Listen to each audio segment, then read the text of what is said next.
Good morning and welcome to Tafawa Balewa Cricket Oval, the home of cricket and the venue for the Club Cricket Committee Super 6 competition, a competition that is designed to determine who eventually wins the league. The top 6 teams from the regular season got a place in this competition. Island Titans Cricket Club, Ibejuleki Cricket Club 1, Government College Ibadan Old Boys Cricket Club, Federal Government College Warri Old Student Association, Foundation Cricket Club, and Rising Stars Cricket Club. Those 6 clubs form the Super 6, and from these 6 we prune them down to 4, and 2 will be eliminated for the knockout competition of the Super 4 competition, which is different from the Super 6. Taking you through what has happened from when this competition started some 3 weeks ago. Government College Ibadan Old Boys Cricket Club have played 3 matches, won 2, lost 1, have amassed 4 points and have a net run rate of 0.617.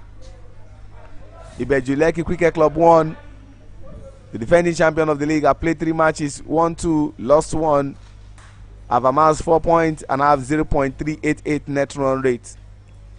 Federal Government College Warri Old Student Association have played 3 matches, won 1, lost 1, and had 1 shared point last week Sunday against Rising Stars Cricket Club, and they have 3 points and a net run rate of 0.028. Island Titans Cricket Club have played 2 matches, won 1 and lost 1. The only game they lost last weekend against Government College Ibadan Old Boys Cricket Club, and so they have 2 points and they have a net run rate of minus 0.128.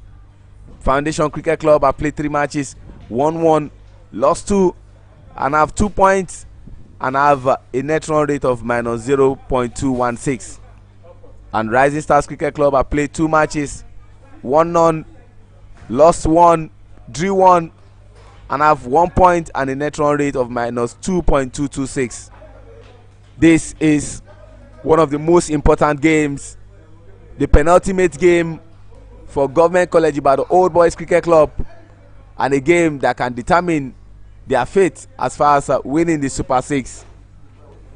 Captain Ehilsa Agedo Destiny won the toss and elected to field, and during my interview session with Ehilsa, he said the decision to field was unanimous from the teammates, and their plan is to ensure that Government College Ibadan Old Boys Cricket Club that have scored 111, 138, 163 should be limited to less than 100.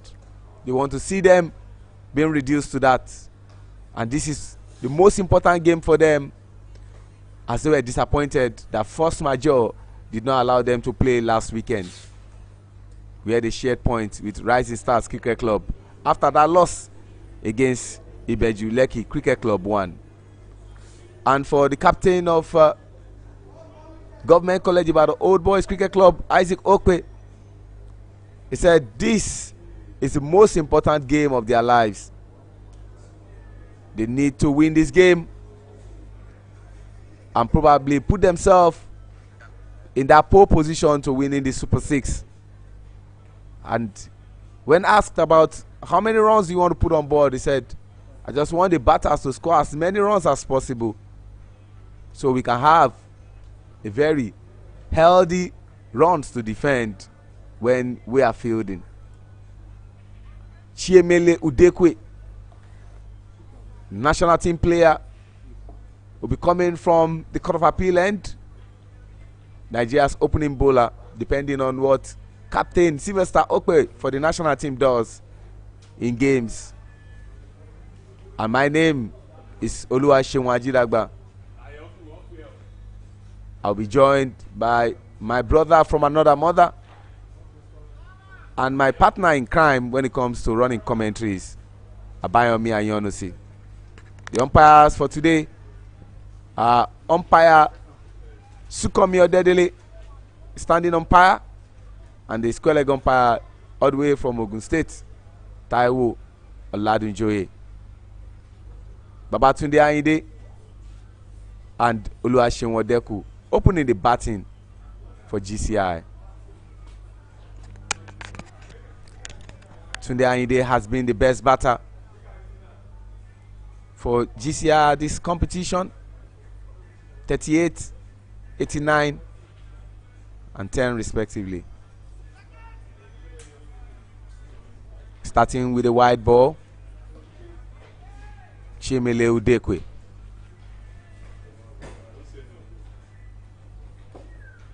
Not much changes for both sides, except for Peter Ho playing his first game in the Super 6.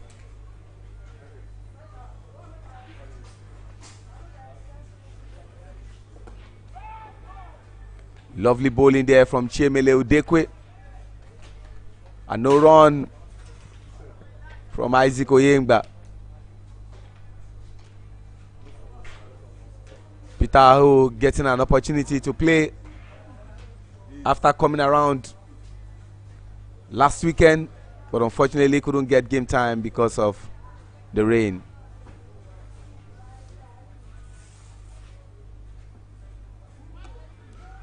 Better bowling there from Chimele Udekwe.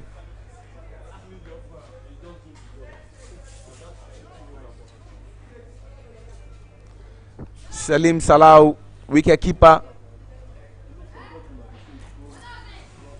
taking over from the man who is fielding at backward of point, and that's Emmanuel Okudili. Used to be the wicket keeper.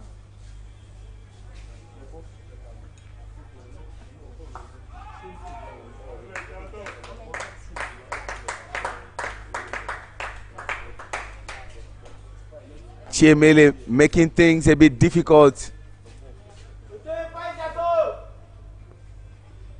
for Babatunde Ayinde.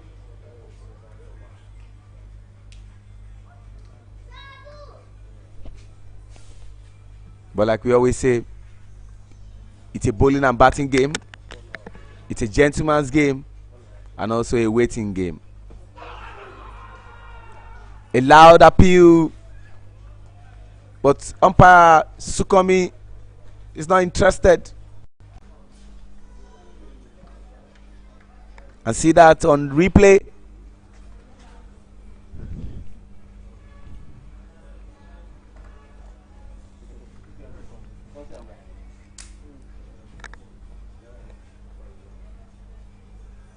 After that, wide ball off the first ball. The remaining 4 balls have been dot balls, and that will be to the delight of FGC. This was a sharp contrast to what we saw from Chimele in the game against Ibejuleki Cricket Club 1. Certainly doing what is required.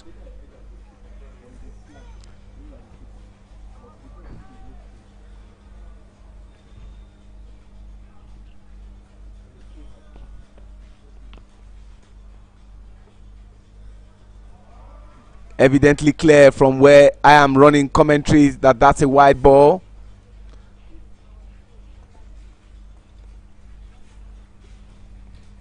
And you have to commend the wicket keeper for ensuring that does not go for a wide, for diving like a normal goalkeeper in a football game.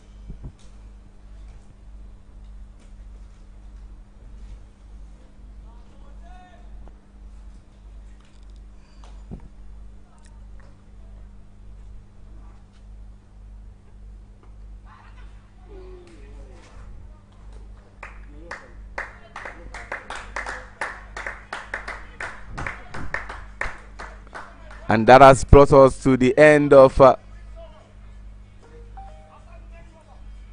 the first over. 3 runs for loss of no wickets. And see that again on replay. Glancing that ball a bit. And that has brought us to the end of the first over. Abayomi, good morning, and it's exciting to have you once again at the commentary position.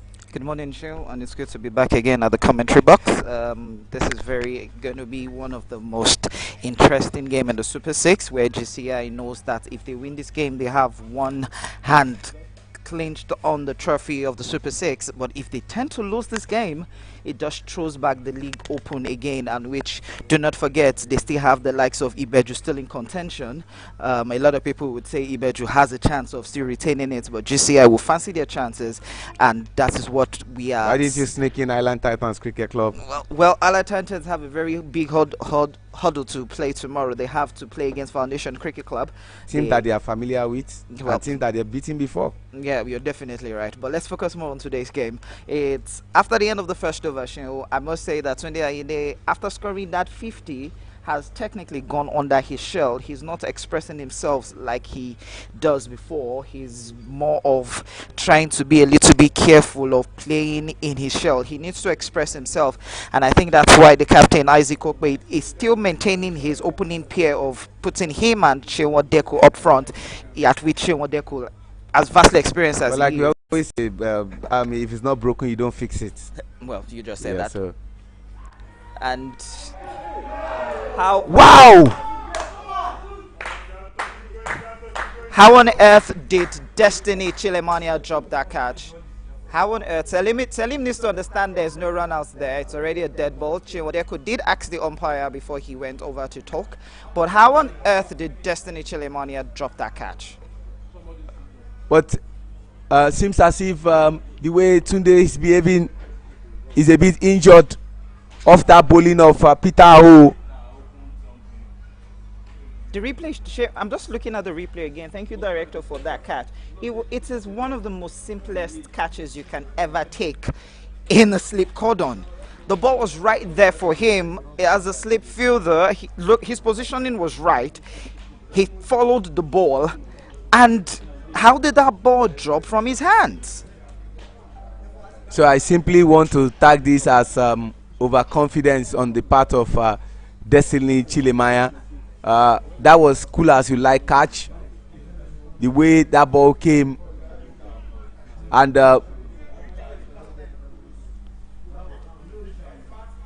from indication, Tunde Ayinde has to be retired hot, but he has an opportunity to get back again. He looks injured. See that again on replay. But that ball must have touched his finger. Yeah, but let's give it to Peter. That's a very good start after a long period of time. Just look at that catch.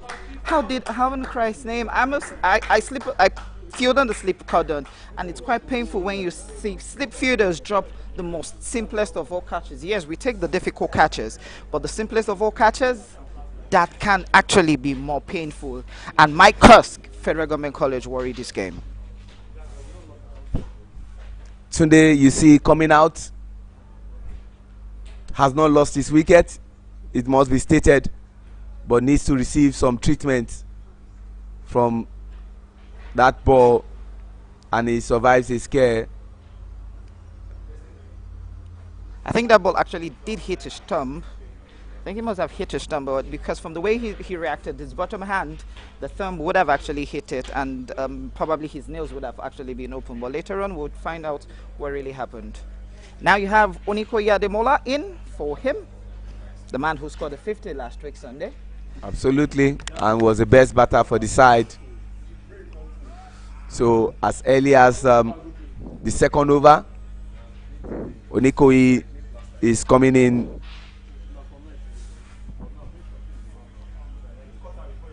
Peter Ho and Ademola Onikoye, they are no strangers to each other. Interesting to let people know that Onikoye Ademola has officially called it a quit at the international level. Just last week, he was celebrated. And what a way to end your career at the international level, at the domestic level, scoring a 50 for your side. Not only scoring a 50, but eventually becoming the best batter of his side on that day. That was a wide ball there from Peter Ho.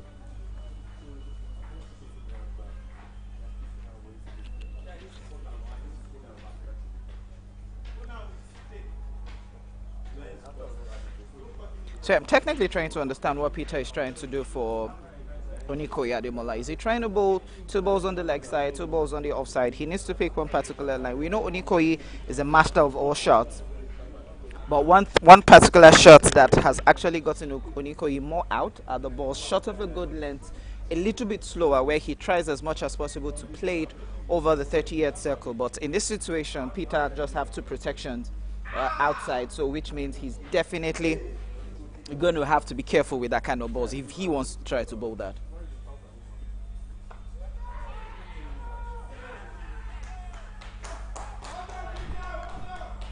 Ladies and gentlemen, Peter Ho that have been missing in action at the first time of asking, where he had the opportunity to bowl, gets the wicket of Ademola Onikoyi. And today, Onikoyi did not have the same game he had last weekend. The wicket of Onikoyi is gone.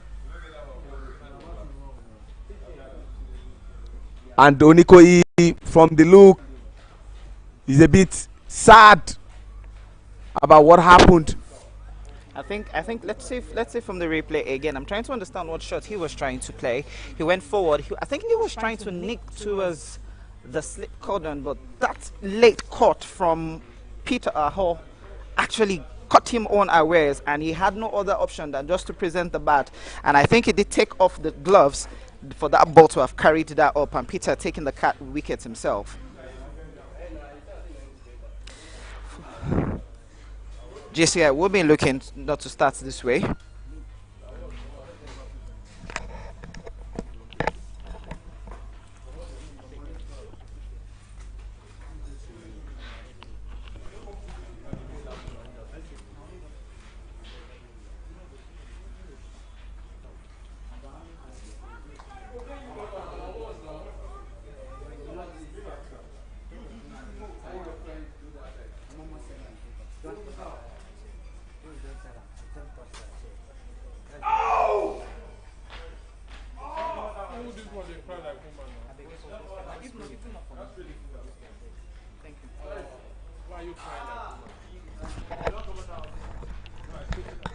And in comes another national team player, Vincent Adewoye. Peter Ho really doing a lot with the ball positively. Just look at that ball he bowled. The short ball, keeping it quick, forcing Vincent to go back, but dodging his bat. Peter is really on form today, Sean. You can't blame him. The man who holds the record, the Guinness World Record. You don't expect anything less from him.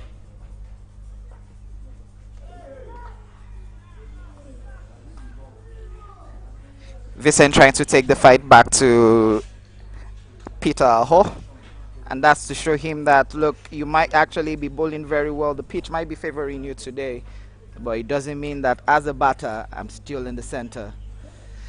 Yeah, but again, Vincent has to be a bit careful. Looking at the period is coming in. It's early days for him, so he needs to see what the field looks like. classic from Vincent. Classic. Classic shots. That was definitely outside the off stump line. Enough weight for a drivable ball any day, anytime for a top class batter like Vincent Adewoye. And GCI, you could hear from the duckouts because they're very close to us at the commentary box. They appreciated that 4 that he had just played. And it's 8 for 1 after 2 overs. What a way to end that over with 4 runs, which was much needed based on what was happening to them. Babatunde Ayinde, opening batter for GCI, still receiving treatment.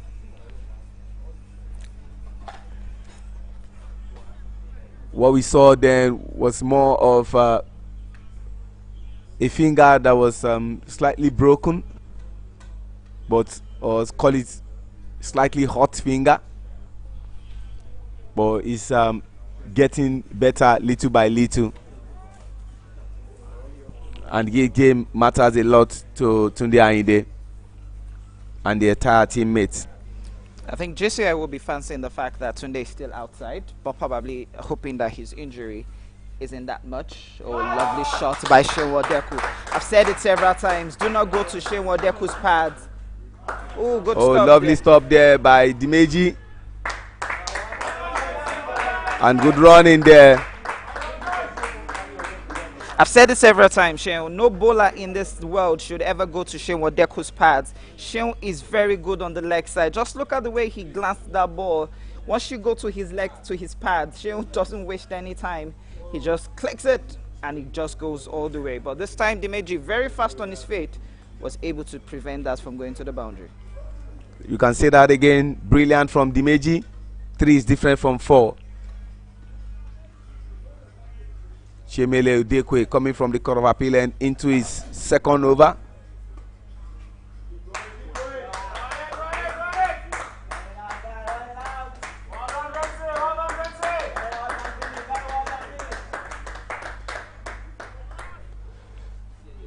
Two runs there, but no, 1 run shot. Umpire is signaling a run shot.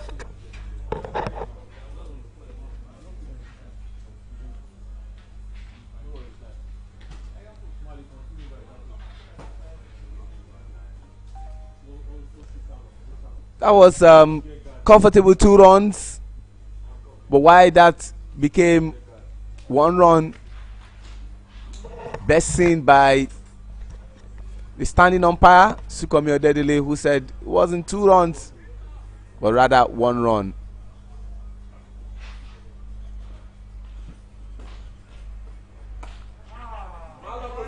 Skies it up, looks like he's going to be safe.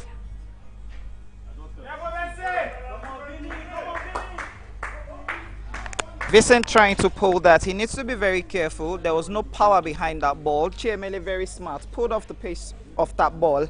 That's why Vincent was unable to hook that very well. And if he had put much pace on it, there are 2 options he had. He would have probably hit it straight down to where Peter Hall was initially at deep mid-wicket, or he would have probably had a lock with the top edge towards fine leg. But he needs to have control over his shot if he's going to be facing Chiemele Udukwe. Muritala Falabi gave it a chase, but the effort ended in futility.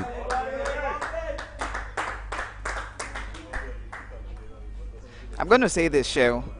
I hope your namesake, Odeku, Shell, is able to stay in longer to be able to score the runs, because he looks so much in form, and look, all the shots he has played has been classic Odeku that we know back then when he was in form. So hopefully he just stays in there and anchor for his side. Now this is what I'm talking about. Now he had control over this. This is what I was talking about. Look at the way Shane Odeku played that shot. He had control over it. Earlier, Vincent was unable to. Just look at that pull shot. Shane Odeku having control over it. I can tell you, man, any day, anytime, watching Shane Odeku bat in the center is like watching the likes of Tenduka, Virat Kohli, or Rivera Singh in the center. It is that lucky day. Shane Odeku. This is his 3rd match after missing the game against Ibeju Lekki Cricket Club 1.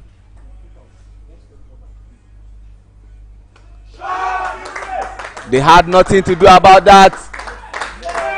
Maximum.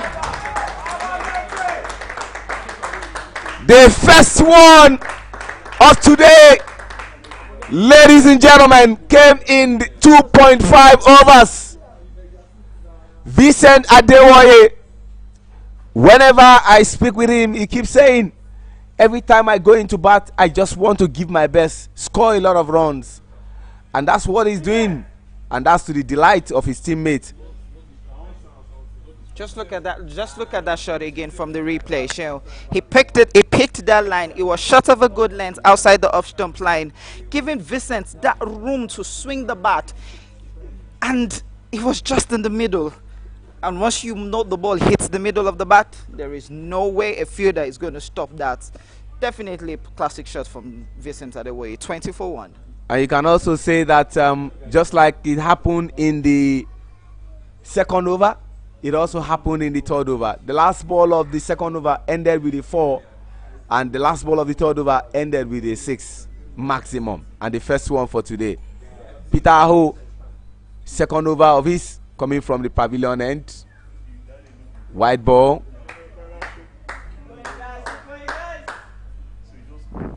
Have to say this, Sharon, the batting form of Government College Ibadan Old Boys Cricket Club is still in sync. Even though they've only lost 1 wicket, they'll be hoping to continue that same feat they'd had 2 games behind. You could say that again. This game is important to both teams, both FGC and GCI. Very important games.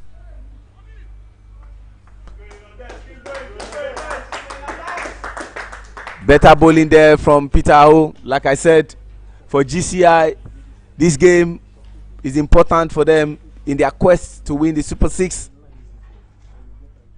Mathematically, they've qualified for the Super 4.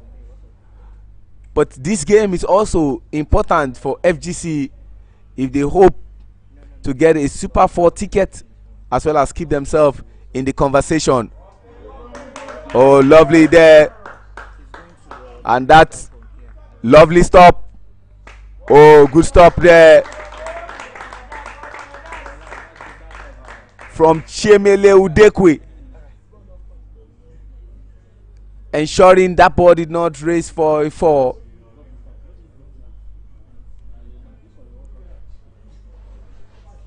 All efforts by Destiny Chilemaya to catch that ball, which will have been a one-hand and a lovely catch, ended in futility. Don't forget, Destiny Chilemaya is one of the reasons that Babatunde Ayinde has an opportunity to bat. Ooh, appeal for LBW. That was a perfect yoker. But good timing there by Shenwo Deku, keeping the bats down. That would have been, if Shenwo hadn't gone down that early, probably the middle stump would have been flying by now. But that was a very good reflex there by Shenwo Deku. Umpire Taiwo Oladunjoye decided not to look into the appeal of FGC, and that gave the non-striker Vincent Adewoye an opportunity to have a conversation with his striker Shenwo Deku. Lovely bowling there from Peter Aho. Shenwo needs to understand the fact that he needs to take calm and keep his head cool. If he tries to play anything stupid,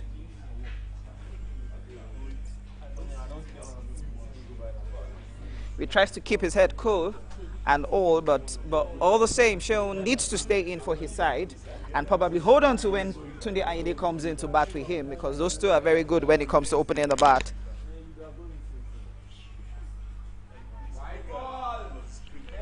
Another wide ball there.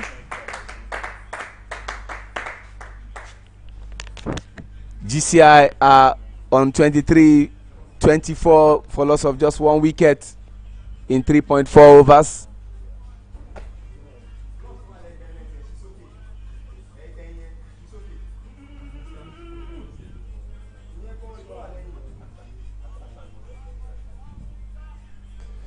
Peter who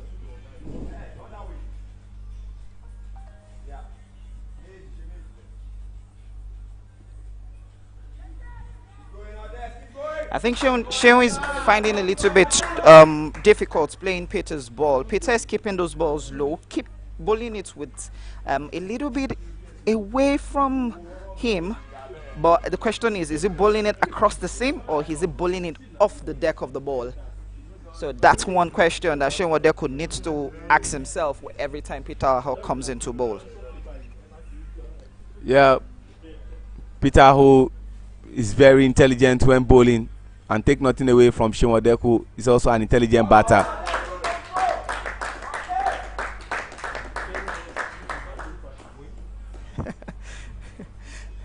What a way to bring that over to a halt. And after the completion of 4 overs, GCI are on 25 runs for loss of just 1 wicket. Their current run rate is on 6.25. If they continue like this, the projected score will be 125. And Vincent Adewoye has faced 6 balls and scored 12 runs. Is on 200% strike rate. Sheon Wadeko has faced 9 balls and scored 7 runs. We are heading into the 5th over. 25 for 1. Change of bowling for Federal Government College Warri, Destiny Chilemania. It's the new bowler coming from the Court of Appeal end. Definitely a very good strategy by Fegocowosa, the captain, trying to change the bowling pattern, discovering that the batters are getting comfortable with the pace of Peter Aho and Chile, beg your pardon, with Udoke Chiemele. So this time he decides to bring in another quickie, Destiny Chilemania, the man who dropped the earlier catch the other time.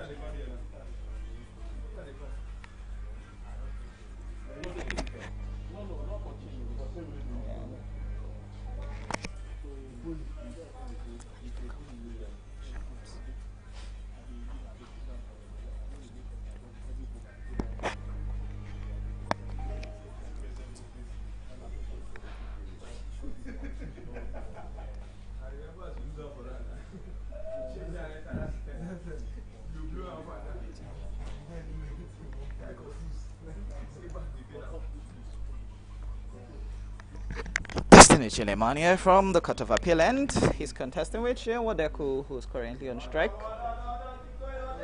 It seems like there is so much intimidation right now. Sheon Wadeko has to stay in there for his side if his side is ever going to have a chance to win. In terms of scoring the 100% over 150 that they've done in the last 2 to 3 games they have played. Oh, lovely shot again from Sheon Wadeko. That has raced all the way to the boundary for 4. That is classic of what they have been doing all day. Let's see that again. He picked that timely, waited for it, and he was going towards the leg side. And Sheon Wadeko, having that reflex quickly to stay down, has made that go to the boundary. And what a way to start the 5th over with a boundary.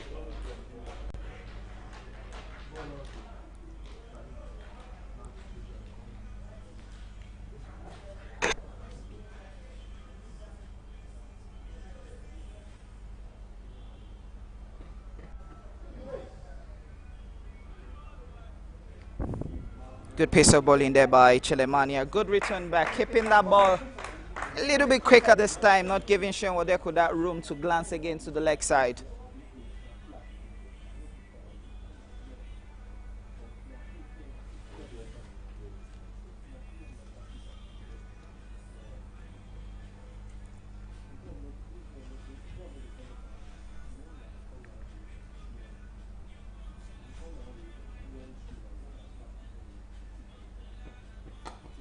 Lovely classic shot.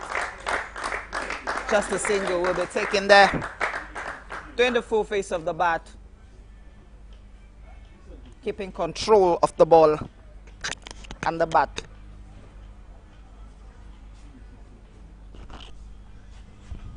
The question that's running through my head right now, Shehu, is this: what does FGC Warri need to do to actually find a way to break this partnership of Vincent and Shehu Odeku? Just look at the two of them. It's more like they are settling in properly. I think Shehu Odeku, on the other hand, has settled in already with some of the classic shots he's been playing. Vincent, on the other hand, is having control over the boundaries he's playing. So the question is, what can FGC Warri do? How did he drop that catch? How again did he drop that catch?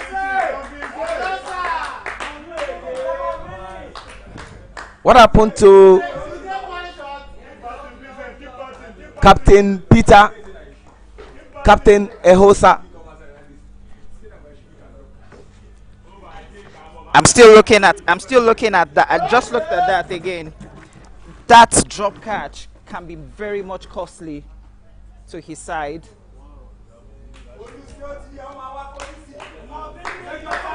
Let's look at that again from the replay. I'm still asking myself, two catches already they've dropped.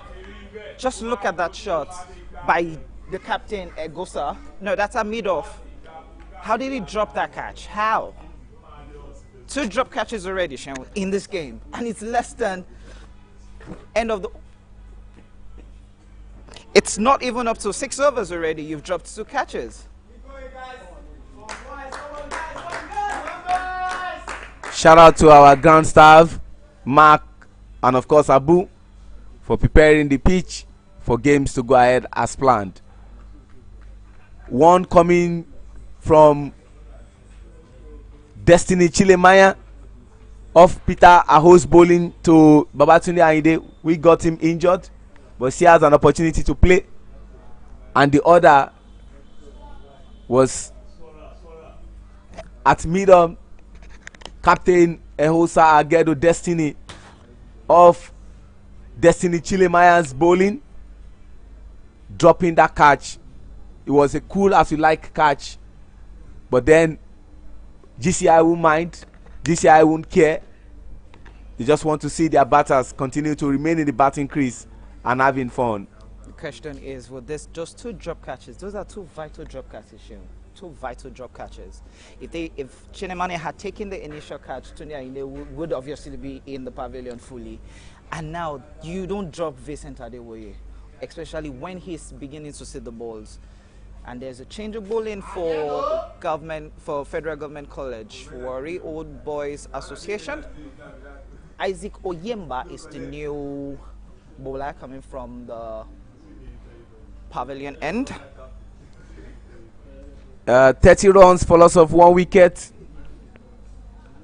The projected score has dropped to 120 from 129 that it was before, as they are on current run rate of 6.00.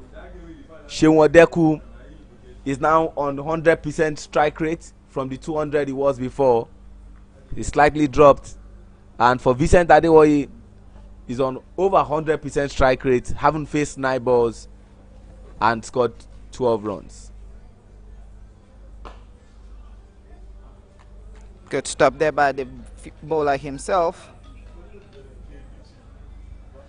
What a way to start, and bringing in a spinner at the last over of the power play.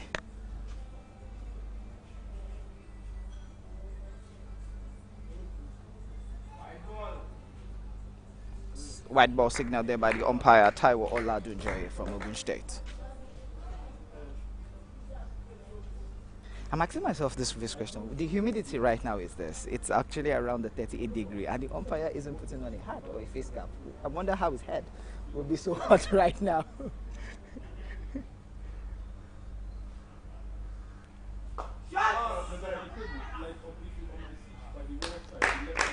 Just 1 run.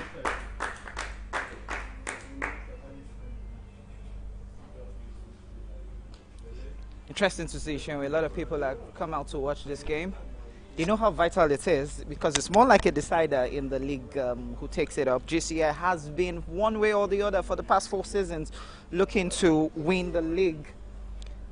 It just slips off them with a game, but this particular Super 6 is in their hands.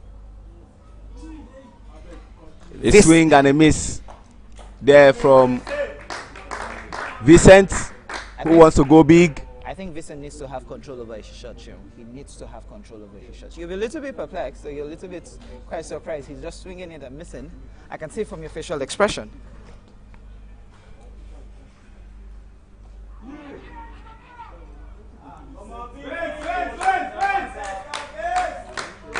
That was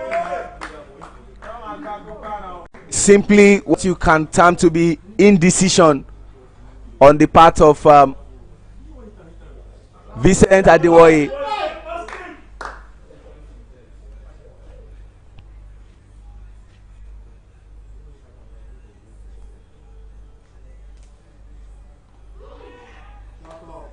And I tell you what, one of the ways a batter hates to get out is when it's a situation of bowl and cut.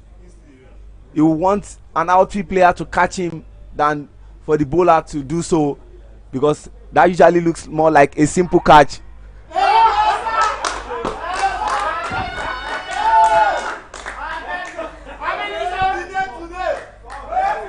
Sheil,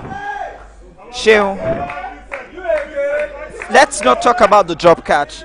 Let's talk about Vincent not having control over most of the shots he's played. Because even if the director plays the replay of that drop catch, Fegocowosa has dropped Vincent twice already in less than 12 balls. I honestly have to say two things are running through my head. In this Super 6, maybe my facts might not be right, but I take a causery of whatever I'm doing. The man who has had the most luck at this Super 6 has been Vincent Adewoye. He's been dropped 5 times at this competition. This last drop made it the 5th time, and I think it's high time Shewandeku spoke with him on how he needs to control his game and get more into the game. He's a batter that can spend 10 overs, 15 overs if he has control of his shots.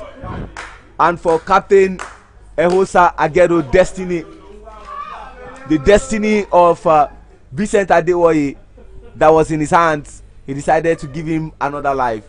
You don't give players another life. End of the power play, it's 33 for 1. A little bit below par for Government College, you must say. By this time, the last 2 games, they were around the 50 region, but today they are at 31. Do you think that they're trying to be a little bit careful and trying to understand what the pitch is actually doing? To be fair on FGC, they might have dropped. Shane, what is really going on with the FGC? What exactly is wrong? The sloppy fielding, that was Ipoli. Victor Ipoli, yes, that's Victor Ipoli. Now, extra covers. Yeah, like I said, no disrespect to the achievements of GCI, who have scored the most runs at this competition. You have to give credit to the bowlers of FGC also in ensuring that GCI didn't really have much joy during the power play.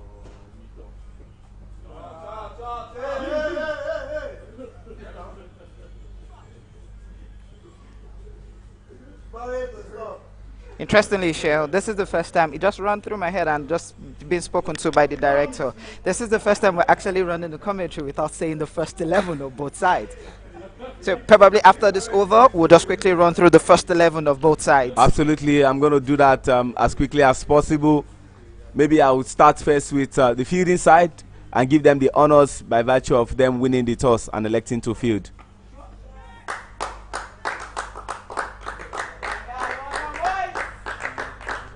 Odeku needs to spend more time in the batting crease. Don't forget that Odeku's first game, which was against FCC, where Tunde Ayinde was in his marauding self, scoring 89 runs off 69 balls. Odeku scored 5 runs. He was busy anchoring, but got out in a very unfortunate manner, which was a run out. And their game against Island Titans Cricket Club also, he scored 10 runs, didn't really post much runs. And so today looks like that day where he wants to spend more time batting and then probably score runs. I think the more Sean stays longer in that crease, he becomes more dangerous because I must say when I started my cricketing career and I saw Sean batting, Sean is at a 50 overs level. Sean can stay for at least 30 overs, and that last 5 overs he might be in the center. Sean can be explosive. Destiny Chilemaya. Muritala Folabi gives it a chase and looks like a comical chase. It's very funny. Just look at it. What was he trying to do? Was he trying to dribble himself, or was he trying to dribble? In football, that's what you call step over. Quite a lot of people all over the world are watching this game. Very important game. Oh, shot! That looks like 4 runs. But good chase from. I think that side of the outfield. Chiemele Udekwe. I think that side of the outfield is a little bit slow because you yourself and myself were actually thinking that ball was definitely going to. Yeah, but again, you have to credit Chiemele Udekwe's alertness for giving it a chase, and that has brought us to the end of the 7th over. 40 runs for loss of 1 wicket. And quickly for Government College Ibadan Old Boys Cricket Club, their full squad: Captain Isaac Okwe, Ademola Onikoyi, who lost his wicket, Babatunde Ayinde, Becky Kehinde, Jimo Abdurrahman, Koforola Lukman, Michael Abigboa, Richard Ifanyu Ubo, Oluwaseun Deku, Sylvester Okwe, the captain of the senior national team, Vincent Adewoye, and of course the 12th man is Shakiru Sadiku.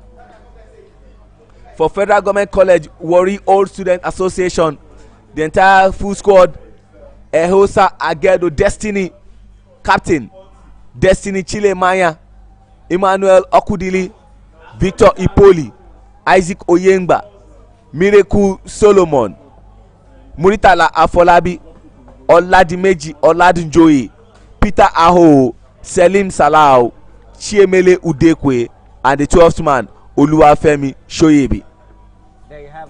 There you have it, Sheo. This is quite strange that for the first time in our commentary we didn't run the first 11 on both sides, but kudos to our director for bringing that to our notice.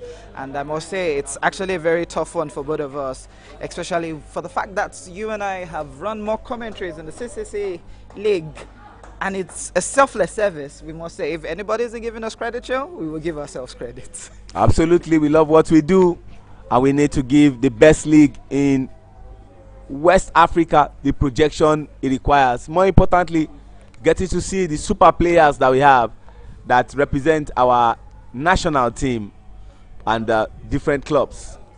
Like I said, quite a lot of people are watching this game. People from FCC, people from Island Titans Cricket Club, people from Ibeju. This game is important to them. Looks like a game that Odeku doesn't want to stress himself. He wants to conserve his energy. That will have been 2, but he says, hold on. So 2 things could possibly happen here, Sean. This is just the 7.1 overs. GCI at some stages like this are already projecting the 70 mark. If they need to find a way of beating FGC Warri comfortably, they need to consider the fact that net run rate would probably be a factor in determining who wins the league. That was quite a little bit interesting. Let's see. I hope the director can actually give us that back on the replay. To us from this angle, it looked like as if it was going down the leg side. Let's see that again. So Isaac Oyemba with that ball. Oh, a little bit close. But like we always say, the umpire sees it better than we do. And Seun Odeku will be saying to himself, I wish I had taken that second run to see Vincent Adewoye, who is having a bad day, not on his real day, get on strike. But hey, he's contributed his quota. 16 of 16, strike rate of 100. What a way to depart. Interestingly, just looking at him as he's coming out from the dugout, this is the first two things Sean just did while coming out from the dugout. He did the sign of the cross, and he's actually batting with his glasses. He's comfortable with it. He sees it well.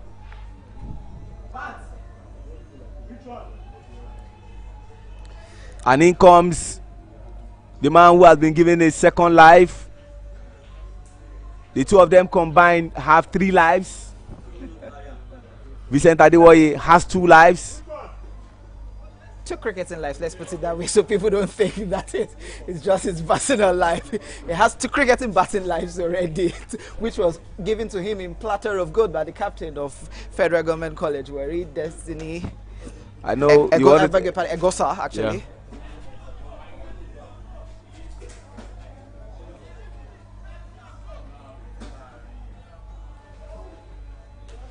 Isaac Oyengba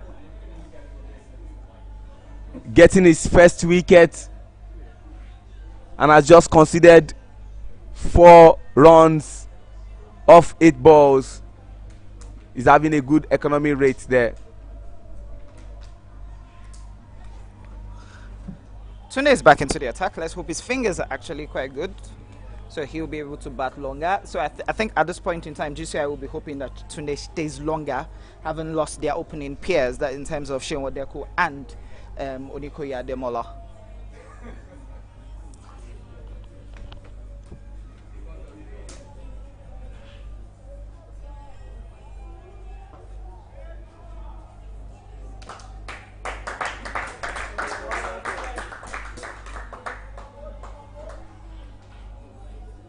Isaac Oyengba, one of the talented players for FGC.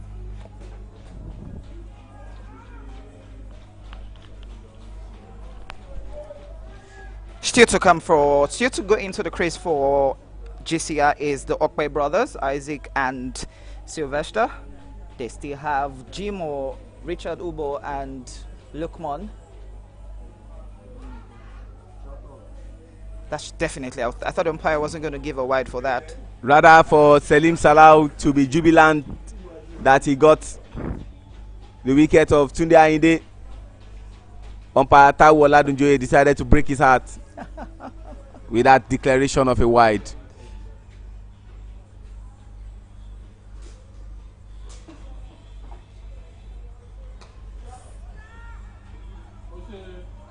Lovely fielding there from Captain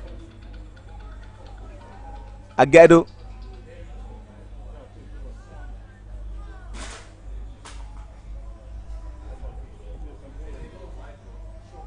So at this point, Sean, GCI needs to now have a different strategy with their batting,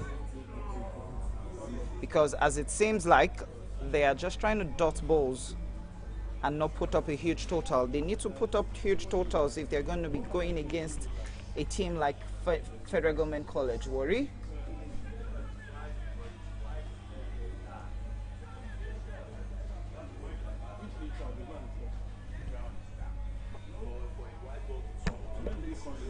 And check out the batting scorecard. Babatunde Ayinde is back again. Has faced 11 balls and scored 2 runs. Sheon Wadeku is already out. Faced 17 balls and scored 16 runs. Ademola Onikoyi didn't really have a good day. Faced 2 balls and scored no run. Vincent Adewoye is still batting. He's on 100% strike rate. Has faced 18 balls and scored 18 runs. And the bowling scorecard says it all. They've only bowled 7 extras in 8 overs, with Chiemele having 6 dot balls, Peter Aho having 9 dot balls, Chilamania and Isaac Oyemba 5 and 8 respectively. And it is just the man Peter Aho and Isaac Oyemba having 1 wicket each to their credit. 8 overs gone, 43 for 2. Current run rate has dropped to 5.38, and at this stage the projected score will be 108. Lovely bowling there from Destiny Chilemaya.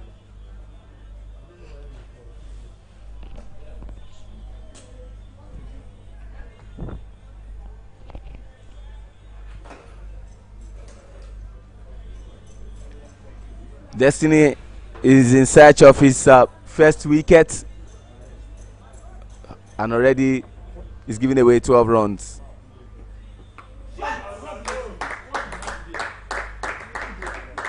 There's nothing Oladunjoye can do other than to run and chase the ball from going further, but this is already 4 runs. You saw the way he opened his body. Good shot there from Babatunde Ayinde.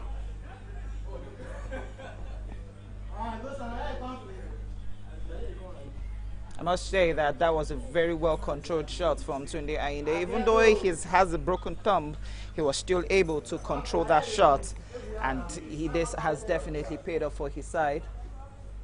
That should definitely go to a wide ball. Wide ball, 48 for 2.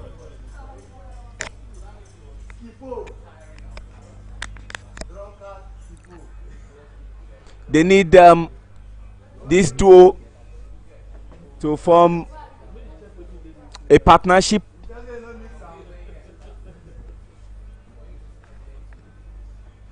Not just a partnership, Shell. I'm just trying to understand the fielding of. Oh, good bowling there by Chilemania. Keeping that same ball, but this time a little bit low. And on the middle stump, Tunde was looking to go that same route, but he didn't get that on time. I would have probably felt he should have just waited for it and probably just played it above covers, just a tiny inch above covers to just have a single, rather than just try to go big on the leg side. But now, from the screen, Okudili is trying to tell Chilemania, if you're going to keep bowling in there, you need to have somebody at hold. This looks like 4 runs, and that's 4.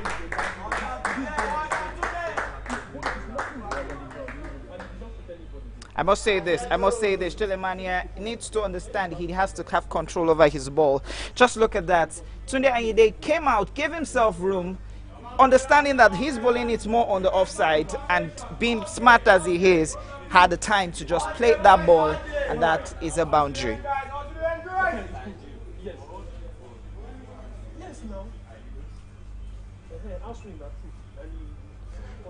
This is what GCI needs to score boundaries in every over and score runs as well.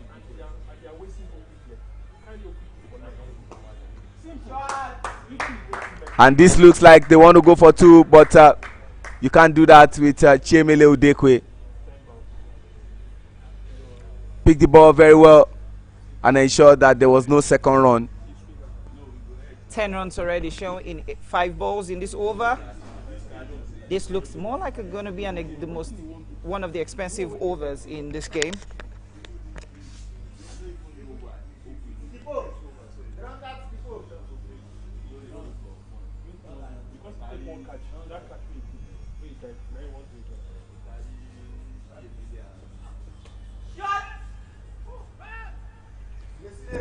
Good stop there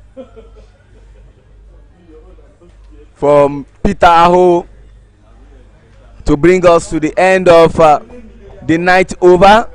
53 runs for loss of 2 wickets.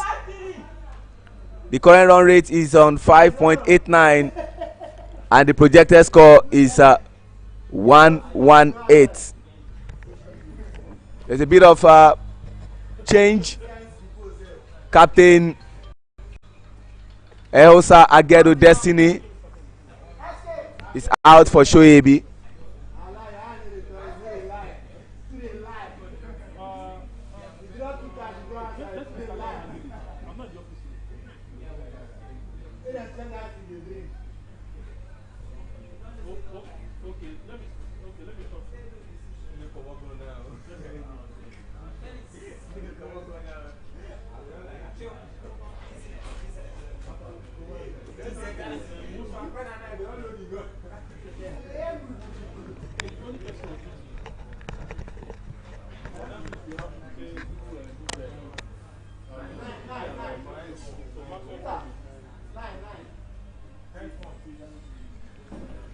Nine overs gone.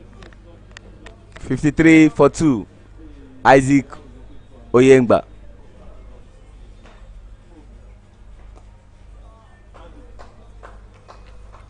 So at this point in time, GCI will be hoping that this two stays there for 15 overs, and they have 8 wickets at hand, which can actually project them to around that 150 that they've been eyeing. Looks like they will go for 2, and that's comfortable 2 runs.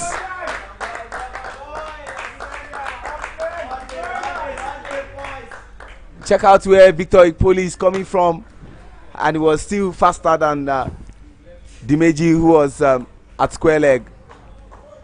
That shouldn't have been 2. That should have actually been 1 if Dimeji Oladunjoye was quick on his feet. But I must give very good kudos to Victor Ipoli, running all the way from deep mid-wicket. White ball. Isaac Oyengba into his third over. So I'm still trying to understand why Fegocowosa actually went into bowl first, because a lot of people thought he had an opportunity to bat first against a side like GCI, because its statistics has it that GCI has won more games batting first, and FGC Warri has won more games batting first. So if that is your strength, why did you decide to go into bat first and to bowl first when you won the toss? I spoke extensively with Fegocowosa Agedo Destiny, and I'll be sharing some of the things he told me. White ball. Fegocowosa categorically told me that one of the reasons they chose to field was unanimous by the team. That they said it prior to the conduct of the toss, that once you win the toss, we would love to field.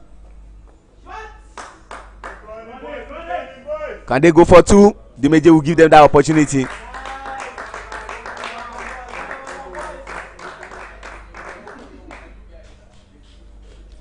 And when I had a conversation with Captain Isaac Okpe, he told me, I said, you lost the toss and you were put into bat. If you had won the toss, what would you have done? He said, I didn't lose the toss because that was exactly what I would have done. I wanted to bat first. That the only game I didn't bat first in the Super 6 was against Ibeju, which I lost. Every other game that I batted first, I've gone ahead to win. So I want to bat first, knowing that my batters can actually score runs. Can they go for 2? Yes, but then they didn't envisage it.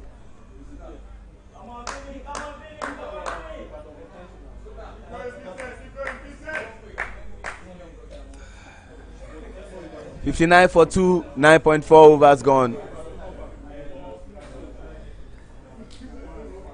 With that situation, we'll take it them to 60.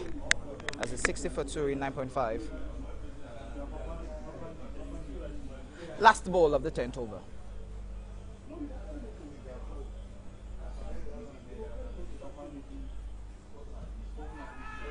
There's no way that was going to be given. That was definitely drifting down the leg side. And what a way to go halfway into this innings. 60 for 2, not a bad score. Looking at the number of wickets that they have at hand, the number of quality batters that they still have. They've still got players like Captain Isaac Okpe. They got players like Captain Sylvester Okpe for the national team, Kufra Lukman, Michael Abigboa, Jimo Abdurrahman, Becky Kehinde, Ifeanyi Richard Ubo. I think the umpires called for a little bit of a drink. So let's quickly see the scorecard just to tell the viewers what to expect. Just the batting scorecard you have there, Shem. Can you run us through it? Babatunde Ayinde still batting. He has faced 21 balls, has scored 16 runs, 2 fours inclusive, with a strike rate of 76.39. And of course, Shinwadeku already out through that bowling of Isaac Oyengba, courtesy of an LBW. Faced 17 balls, scored 16 runs, which included 1 4, and a strike rate of 94.12. Ademola Onikoyi didn't really have a good day in the batting crease, courtesy of that bowling of Peter Aho, where he faced 2 balls and scored no run. And Vincent Adewoye is having a good day in the batting crease. He's been dropped twice by Captain Fegocowosa Agedo Destiny, who had to leave the field for Shoyebi owing to dizziness, and he has faced 20 balls and scored 18 runs, which included 1-4 and 1-6. And for the bowling, Chemele Udekwe 2 overs, 6 dot balls, 15 runs conceded, 7.50 economy rate. Peter O 2 overs, 9 dot balls, 10 runs conceded, 1 wicket, 5.00. Destiny Chilemaya 3 overs bowled, 8 dot balls, 22 runs, and economy rate of 7.33. And Isaac Oyengba 3 overs he has bowled, 11 dot balls, 13 runs given, and 1 wicket he has to his credit, and 4.33. And for the fall of the wicket, the first wicket fell on 3 runs, the second wicket fell on 4 runs, and the third wicket fell on 41 runs, and they've given 10 extras in 10 overs. Sure, I think the turning point of this game are those 2 drop catches that was being done by I think it's actually 3 drop catches. Yeah, 3 drop catches that was 2 for Vincent Adewoye, 1 for Babatunde Ayinde. Yeah, so I think the director just informed me he's about to show that this is the first drop catch that happened that actually made Tunde Ayinde go back to get a treatment. That wasn't just, let me use your word, cool as you like catch. Cool as you, any day, dropped. Anytime. For the matter, at the slip, that ball didn't have much pace, nothing. This was the same one again by Fegocowosa, dropping Vincent Adewoye at mid-off, and again, I must say it's actually the same familiar position again. Mid-off again, he dropped Vincent twice. Okay, so not trying to hold brief for Captain Ehosa Agedu Destiny, but again, you can look at it from this angle that the scorching sun sometimes can cause you to have dizziness, which he had.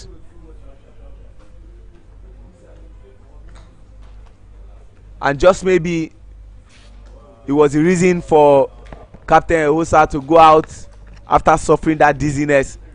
Maybe prior to those 2 drop catches, he was already dizzy and he was just trying to manage. At this point, Sheon, last 10 overs, 60 balls. What do you think the batting instruction will be from the bench of GCI? Would it be to start going all out, knowing truly where they still have 8 wickets at hand, or would you say that the instruction will be still keep playing on? You can see Sheon, you can see Onikoye Ademola trying to have a feel of the middle. He didn't stay longer in the center, but he's there to actually give an advice. So if you were the batting coach of GCI, what would have been your strategy for the last 60 balls of this game? There's nothing you want to tell these batters. The game they lost against Ibeju-Lekki Cricket Club, they had lots of dot balls that cost them that game for them to have lost by 27 runs. They know that they cannot afford to continue to dot balls, as it's going to be counterproductive at the long run. Now, these 2 batters, they understand the brief. For Vincent Adewoye, who was given 2 lives, he must understand that he needs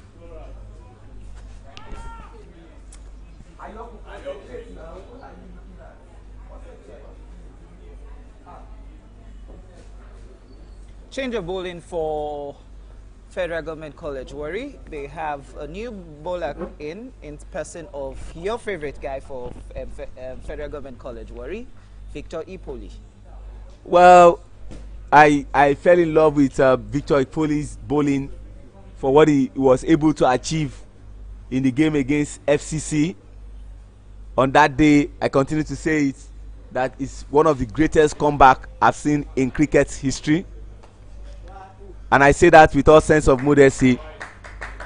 For a player who bowled his first over and gave 7 consecutive wides, eventually gave 8 wides in 1 over, and then was played off the bat for 6, I mean not 6 as in maximum, but 6 runs added. So in your first over you had given out 14 runs, but eventually you ended up with 4 overs and you considered 16 runs. That's brilliant.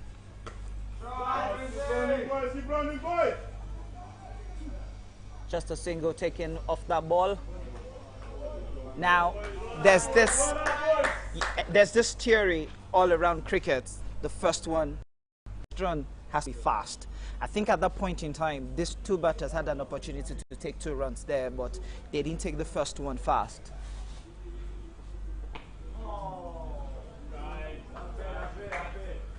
Missed opportunity there from Babatunde Ayinde. He didn't want to dot balls anymore off the bowling of Victor Ipoli. But Victor Ipoli, another experienced bowler, coming from the Court of Appeal end.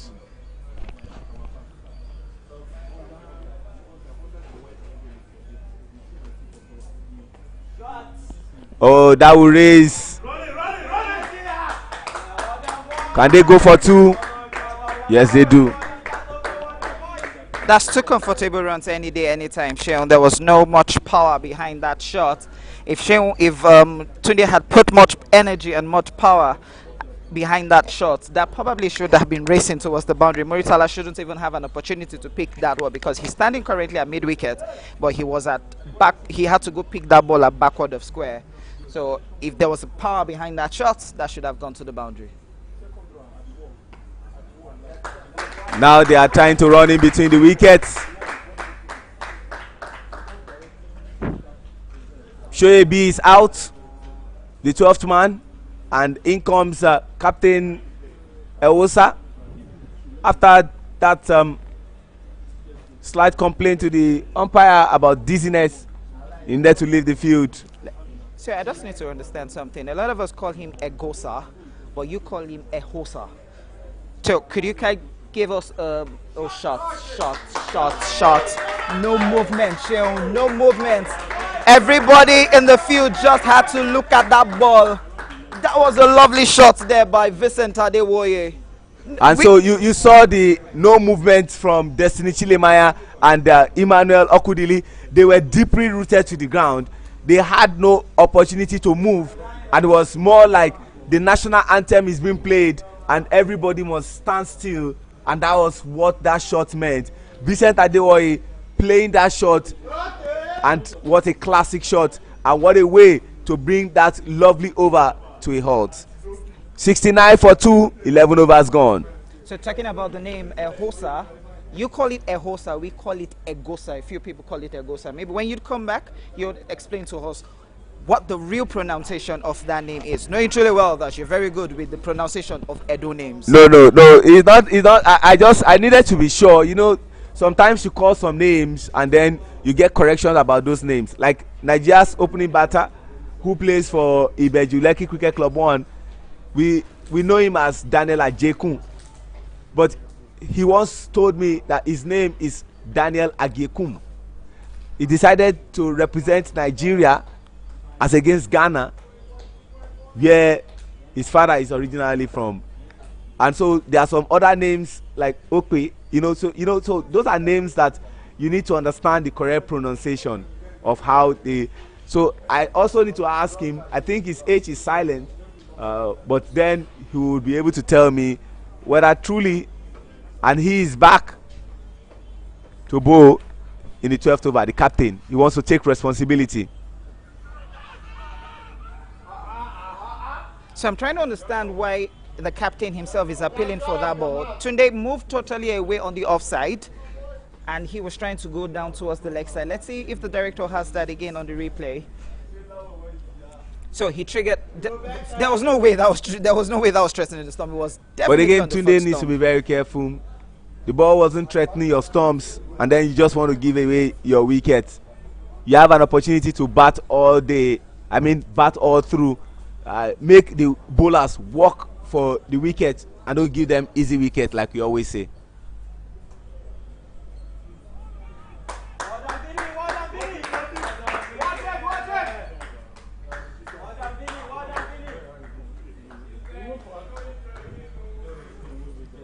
Just a single taken. I think Vincent is already having a cramp.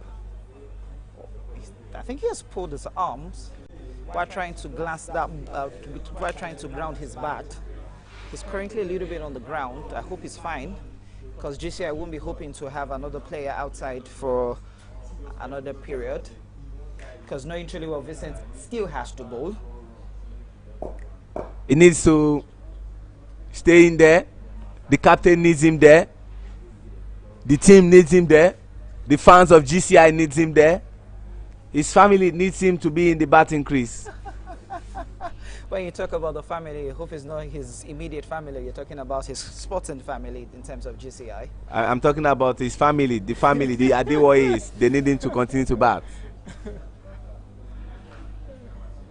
70 for 2, 11.2 overs. And just imagine how Babatunde Ayinde has all of a sudden just moved his runs geometrically. He has faced 27 balls and has scored 21 runs. Not a bad return from someone who went into the batting crease after being retired hot, not scoring more than 3 runs. Now his runs have jacked up. Again, let's be thankful to the creator of mankind in person of the big man himself who watches over every one of us. He never sleeps and he never slumps. Our biggest sponsor. The biggest sponsor, God. I must say, Sharon, when the Super 6 fixtures came out, there was one big scare for a lot of clubs. The rain might be affected. But I must say, Sharon, it is only one game that has only been affected by the rain. Every other game has been played.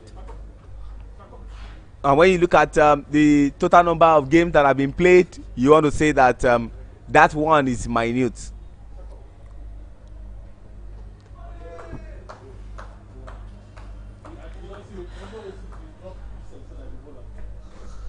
And so Vincent Adewoye is gone off the bowling of Fegocowosa. 11.3 overs gone, 70 for 2. It just seems like Vincent just wanted to... He was looking disinterested. Exactly. Can we see that again on replay? He was so casual. Very, very casual, I must say, Shaw. Very, very casual. The replay says it all. Just look from his stance to the way he put his back down, to his back lift, to even his step. You would say that he just wanted to lose his wicket. It was a bit casual, and to think that he just received treatment from his teammate, who is the 12th man, Sadiku Shakiru, and in comes the captain of the senior national team. I mean, Nigeria's captain for cricket. Sylvester Okpe. So it's a battle of captains. Captain Fegocowosa, Captain Sylvester. But technically, Sylvester is not the captain of GCI. No, I said a battle of two captains. Two captains, yeah. Yes. Title-wise. Yes. One, an international captain for Nigeria, and one, the domestic captain for a club. And definitely padded up is his brother, Isaac Okpe. So if any wicket falls from here, we probably might be seeing another situation where you have two brothers batting in. The last time we saw this was 2 seasons ago, where the two brothers were batting, and that was against FCC. But this time, a lot of people will be hoping that this two stays there. Sylvester's first ball to him by Destiny. Oh, shot. That's a lovely classic shot there by Sylvester Okpe. Found the room, found the gap. Emmanuel Okudili, who was at point, didn't have any room to stop that. And that's raced all the way to the boundary. Just look at that stand. He gave himself room and went straight to the boundary for 4. Up until this moment, you want to say Captain Sylvester is winning the captain's battle. When Sylvester was going in, he was asking what the brief was, and it was all about go there and express yourself, score runs.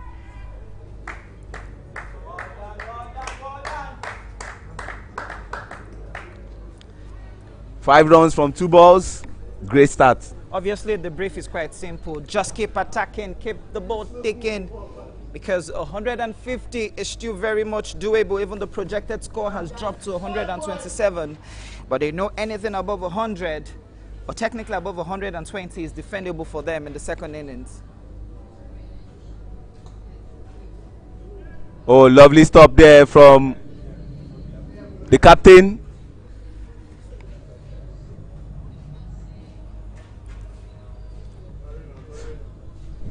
Six runs in that over. 75 for 3 after 12. 8 more overs to go. Current run rate 6.25. It has increased, and the projected score now will be about 125. Babatunde Ayinde has faced 28 balls, scored 21. Sylvester Okpe has faced 2 balls, scored 5 runs. And let's just look at the partnership, Sean. The partnership of GCI's batters will be a very big instrumental to this game. The only partnership between Vincent Adewoye. So the way it is on the screen, Babatunde Ayinde and Shinwodeku both combined to face 7 balls and scored 3 runs. Onikoyi and Shinwodeku both combined to face 2 balls and scored 1 run. Vincent Adewoye and Shinwodeku both combined to face 35 balls and scored 37 runs, which is still the highest. And of course, it's now Sylvester and Babatunde Ayinde. Let's see how it pans out. Victor Ipoli, the returning bowler from the Court of Appeal end, bowling the 13th over of the game.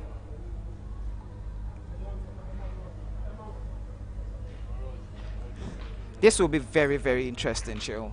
GCI scoring above 150 will give them that 100% runs. That's a very good shot there by Sylvester Okpe, keeping it totally away from Victor Ipoli from even stopping. All Victor had to do was just watch the ball as it went. No, it's very important for these two to continue to tick the boxes, and when you talk about ticking the boxes, scoring the runs and ensuring that balls are not dotted. They need to run. They need to run. Take the first one fast. Those are runs that can sometimes be costly going forward. The first one has to be very fast. It has to be very quick. Very fast.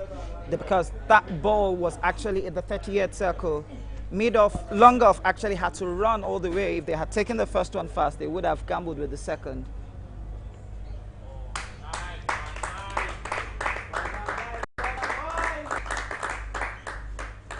Again, the energy is still with Sylvester Okpe, who just came in, but the captain of the side, Isaac, has given them the instruction: run as quickly as possible.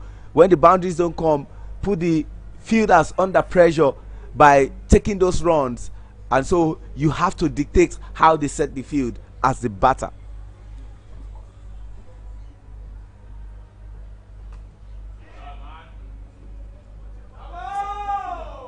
Good pick up there from Peter Aho. At what point in time will the captain Egosa be looking to bring in Peter Aho and Chiemele Udokwe back into the attack? They both have 4 overs combined together. Yeah. So you can keep these 2 prime bowlers when these 2 batters are playing comfortable around the bowlers you've been using.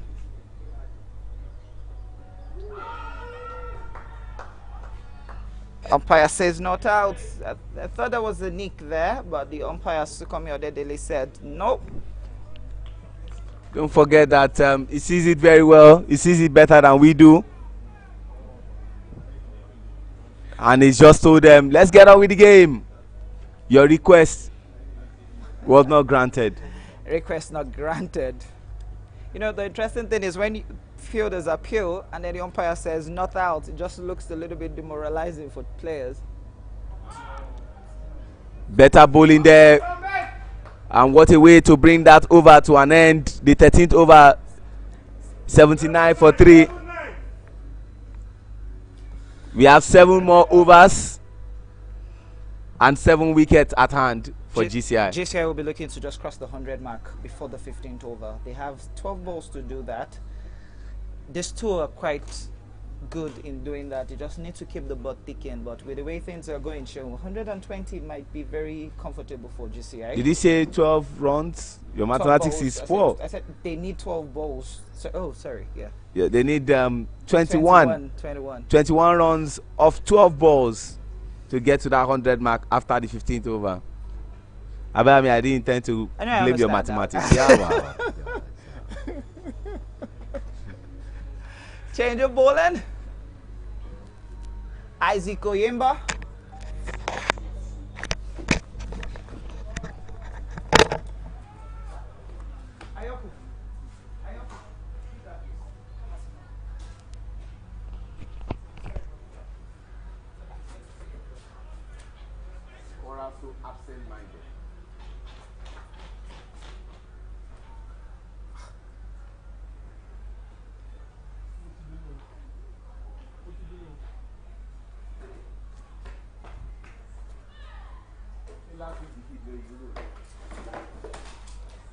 Before they go don't take selfies, winning selfies.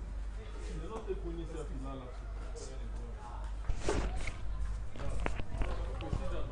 Good start.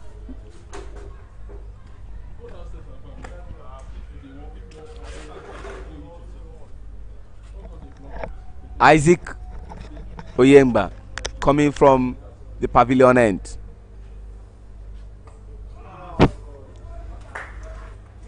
And you can see on the look of Tunde 2 dot balls from a position where you can score runs. It's absolutely not going down well with him.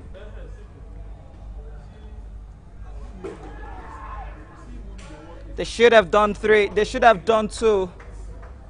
The first one needs to be very fast. But again, if there is no proper communication, there's no point you running yourself out. If you don't communicate very well, then it's not needed. 80 for 3 after 13.3 overs. There is a 3 that is constant.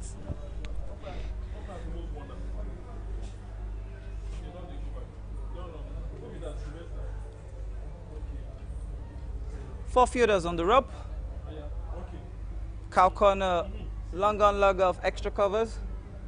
On the ground, straight towards where Peter Hall is at the long on for just a single.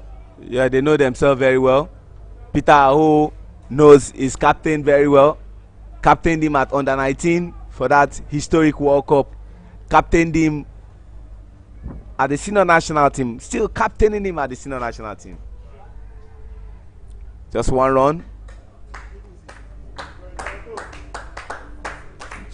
There's just one thing I want to talk about this field. Just look at how green the field is today. The ground staff has really done extremely well to ensure that the maintenance of the Tafawa Balewa Square Cricket Oval, the home of cricket in Nigeria, remains green. Well, no disrespect. Better bowling there from Isaac to bring that over to an end and his own over to a close. Like we always say, that no disrespect to other tough wickets that we have across the 6 geopolitical zones in Nigeria. This is the most revered because it has 10 strips. I remember when it was closed and it was reopened in 2020.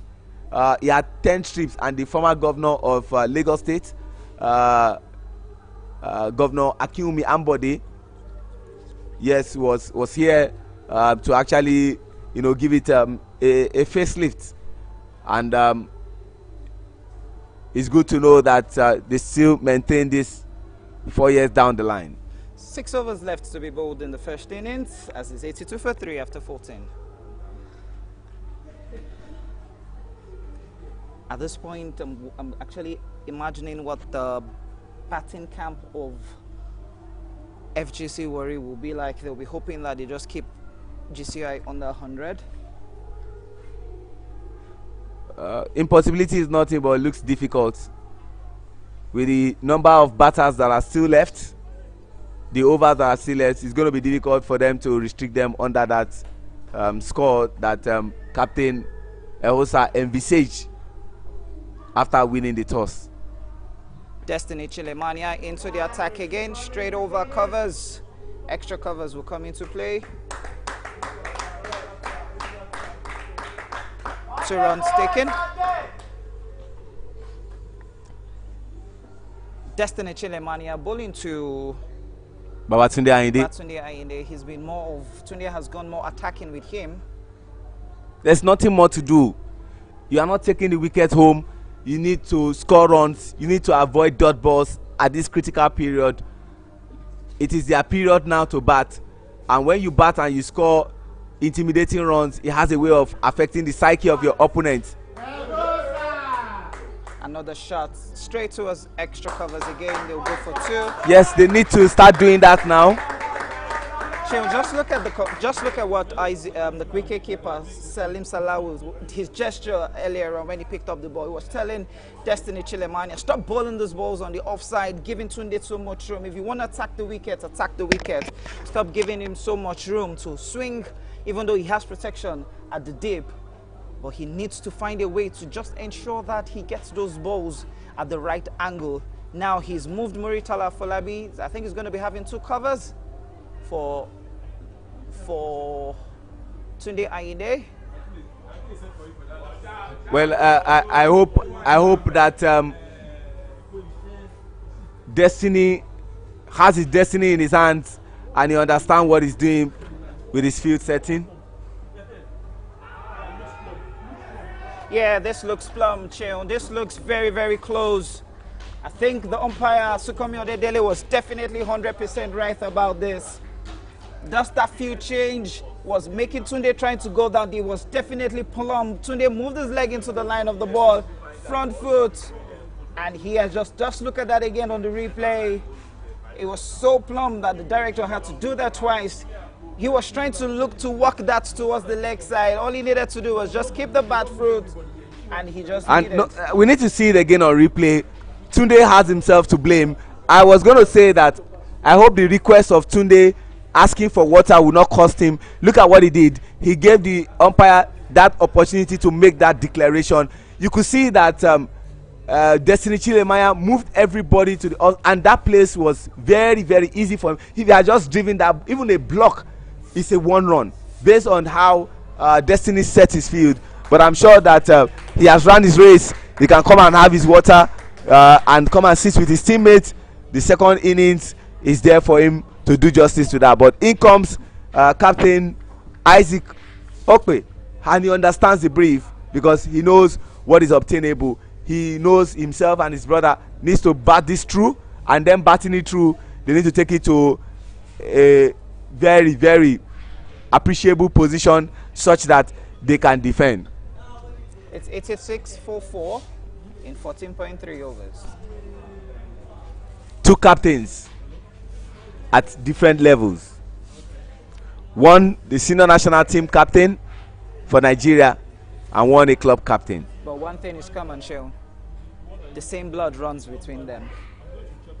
Brothers in the center. Reminds us of the brothers, the Adigbola brothers, the Onzulike brothers. I think GCI has had more brothers playing together in the same side. The Onzulike is played with GCI. Now the Okpes also played. I'm not sure if the Adigbolas played for GCI. Yes. Oh yeah, so GCI seems to be the only team that has 3 brothers playing together in the same team for a season or more. Oh my world. Muritala thought he had that ball in his hands, but he just looked like he clapped in the air.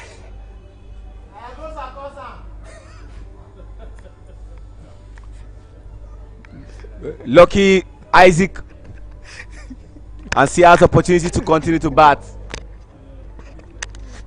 They need to run also. Final over for Destiny Chilemaya. He has 1 wicket to his credit. Better bowling there. And 1 more ball to be bowled. Emphasis on good ball to bring us to the end of 15 overs. The current run rate has dropped to 5.93.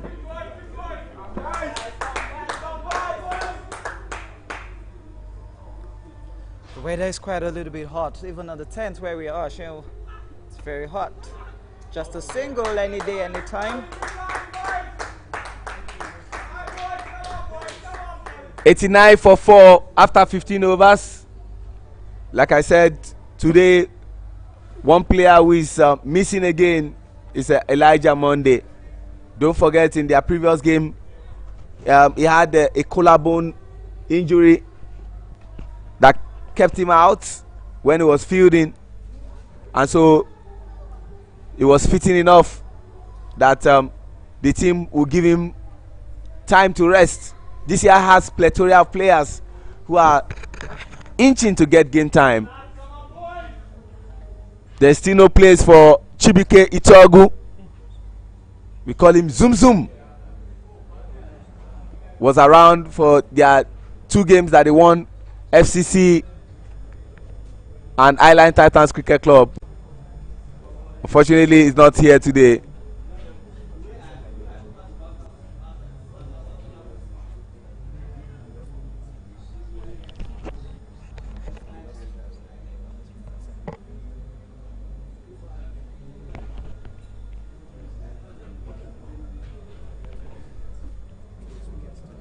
And that was Tunde's wicket. But we are back to the game now. 15 overs gone, 5 more overs to go. Captain Fegocowosa to Sylvester.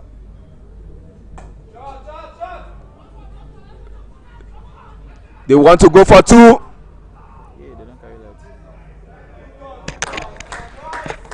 Lovely pick up there from Isaac Oyengba.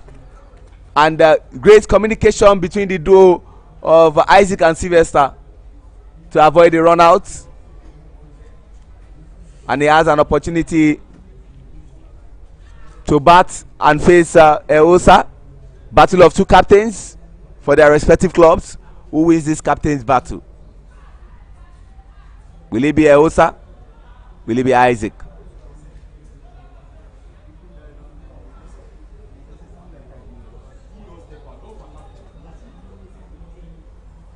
And you can see the gesture of Fegocowosa, not too happy that he was already on the run up before Isaac stepped back.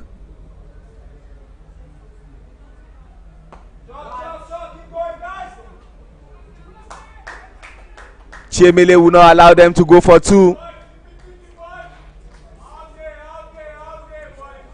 They need to keep it ticking.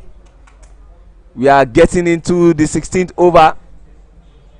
They need to continue to increase the runs on the board. It's been a while. They scored a boundary. Credit must go to the fielders of FGC.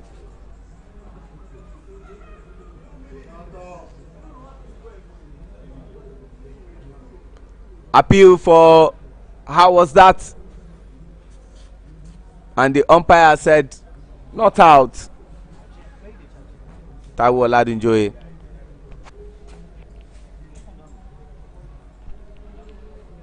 .3 overs, 92 for 4. Sylvester and Isaac batting. Fegocowosa bowling into his 2nd over from the pavilion end. Oh, good shot there. Can they go for 2? They want to, but no is the call from Peter. Running the channels, debarring them from getting boundaries that they are looking for, which is what GCI require.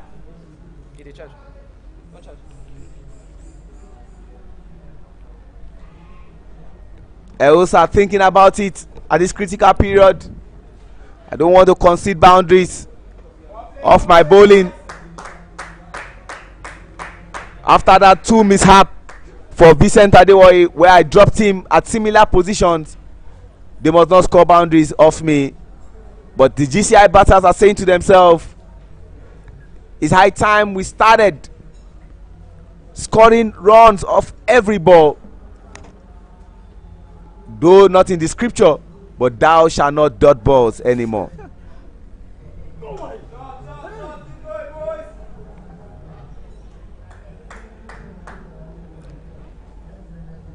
Isaac Okpe needs a big game. It's been a long time we've seen the Isaac that we used to know.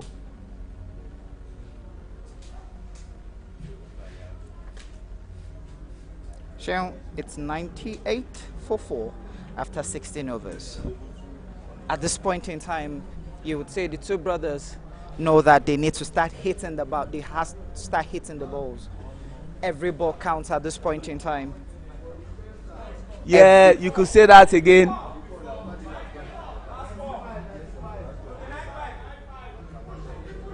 They need nothing less than 2 boundaries in every over if they still want to get to that place where they are thinking of, which is a 140 or 150 that they have been comfortable in the last 2 games. And who to bring back in the 17th over, if not the, let me use your word, Guinness World Record holder, Peter Aho. A little bit changed his end this time. He's coming from the Court of Appeal end. Himself and Isaac are friends. They know each other so well.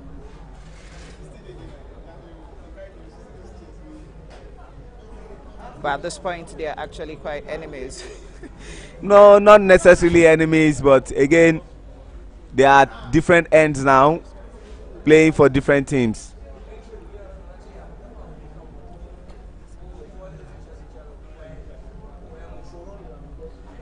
Trying to understand the field set of Peter Aho.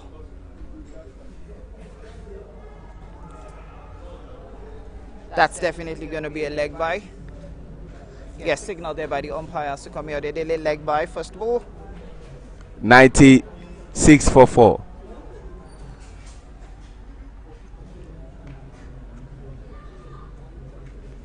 Peter is into his third over. 11 runs.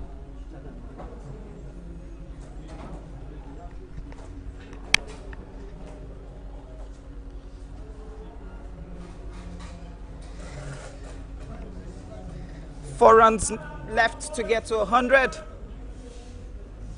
But at this pitch, Tafawa Balewa Square cricket over, we know 100.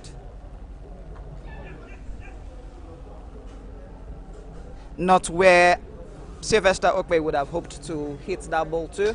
He was looking to pull it towards deep square, but he was just able to control his bat and opening it a little, where he played it towards backward the point where Okudili Emmanuel was, or is still.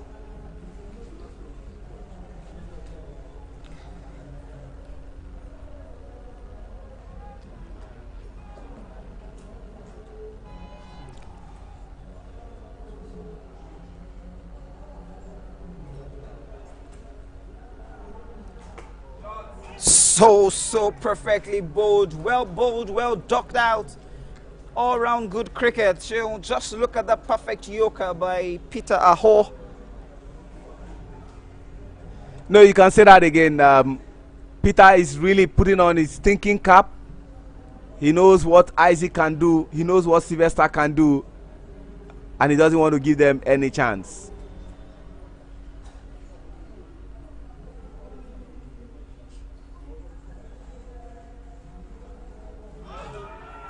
That was definitely drifting down the leg side. There was no way that was threatening the stumps. Umpire only Sukomio signaling the leg by. Even from the replay, you will know that was definitely drifting down the leg side. There was no threat to the wicket there.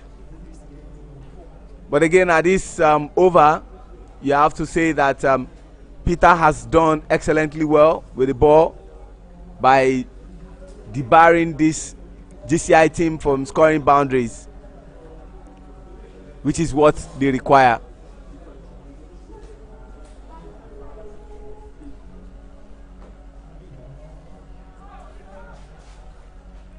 Chill, despite what we've seen with the drop catches and the extras, I must give kudos to Salim Salahu in terms of stopping white balls that were going towards the leg side at such a pace.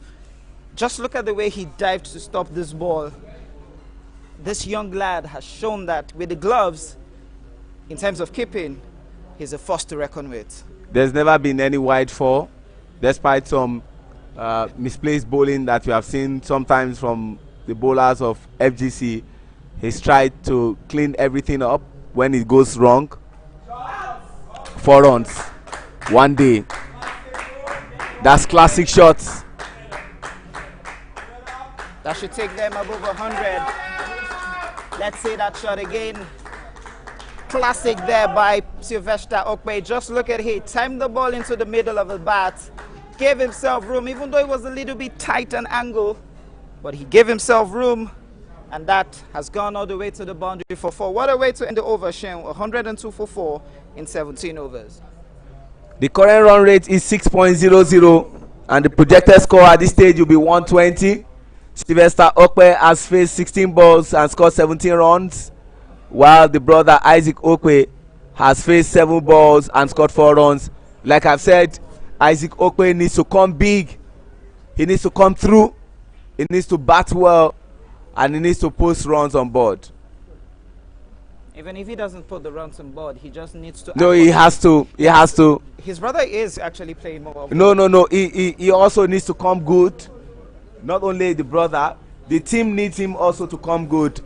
The Isaac Okpe we know, this should have been the reverse, where he will have scored more runs than the balls he has faced. Approaching the last 18 balls of the innings, Destiny Fegocowosa bowling from the pavilion end.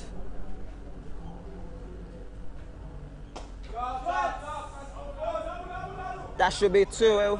Looks like they want to go for 2, and they will get it. Take the first one fast, Sheon. No, any day, anytime, they need to take the very first one fast.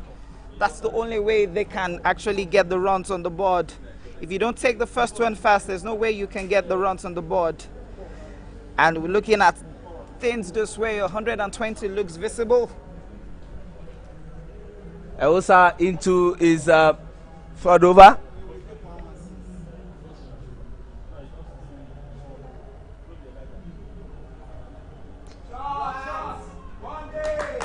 Four runs.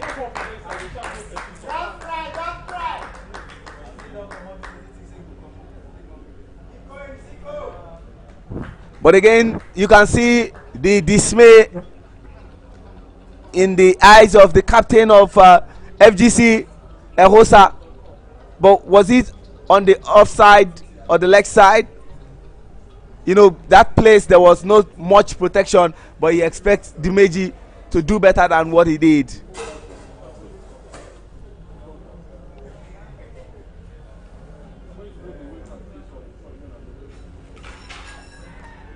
And he's gone. Good catch there by Salim Salahu. Isaac Okpe looking to pull that towards the leg side, but he's gone. So you can see that replay. Then he was looking to pull that ball. He had no control over that shot. He was too fast on the ball. Very well bowled there by Destiny.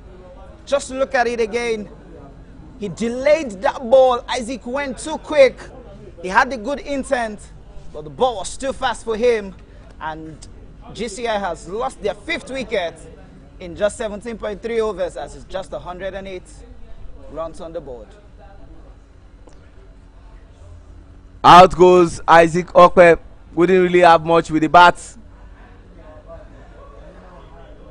And in comes Jimo Abdurrahman, who a lot is expected from when it comes to batting, but has not been able to do much with the bats.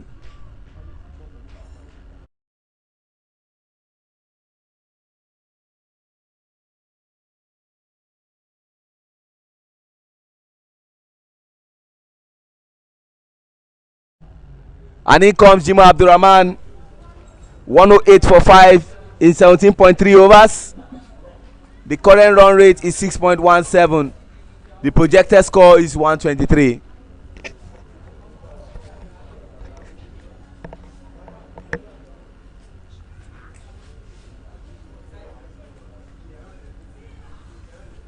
We've not seen much of Jimo.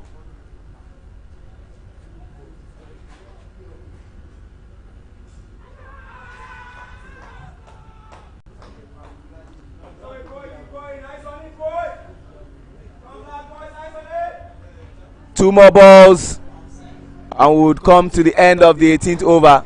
That ball was definitely far away from the bat. Jimo actually did hit his bat on the ground.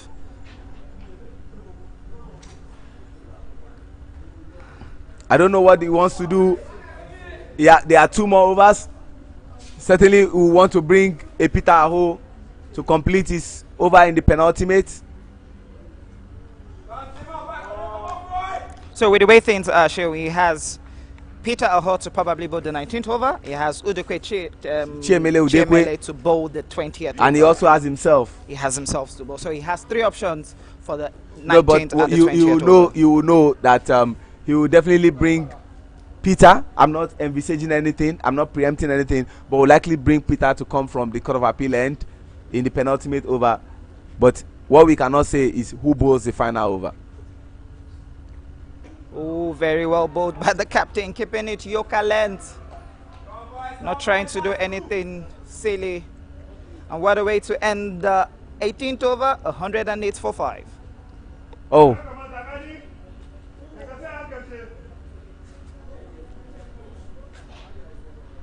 The board understand. 108 for 5. 18 overs gone. 120 show would be what GCI will be looking at. 108 seems to be a little bit of a low total. If we're going to look at the batting strength of Federal Government College, Warri Old Boys Association, you have Salim Salawu, who can stay in from ball 1 to the very end. You have Udekwe, who is a big hitter of the ball. You have Emmanuel Okuduli, who is also a big hitter of the ball.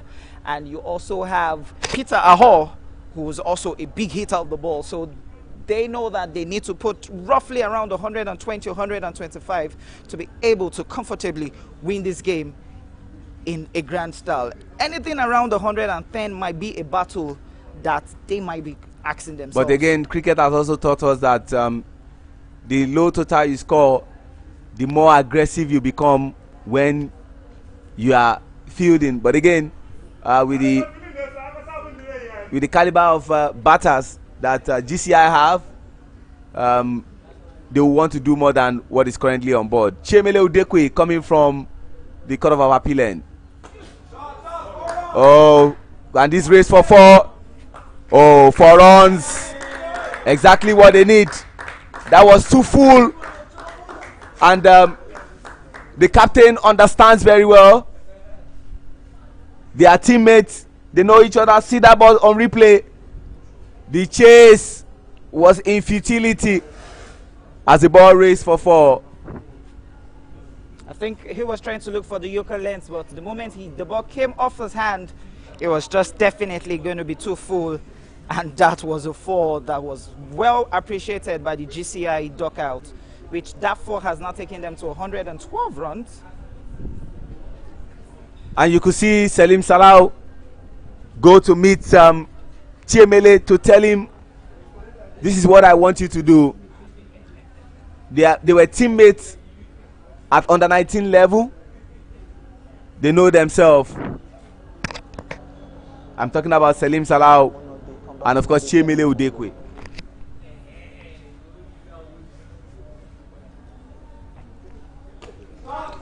Still the same act, but can they go for 2? They want to put pressure, but certainly not.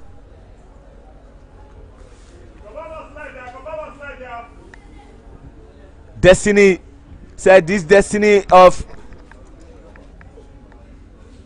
this GCI team is in my hands, of ensuring that they don't score most runs or much runs. 5 runs off 2 balls.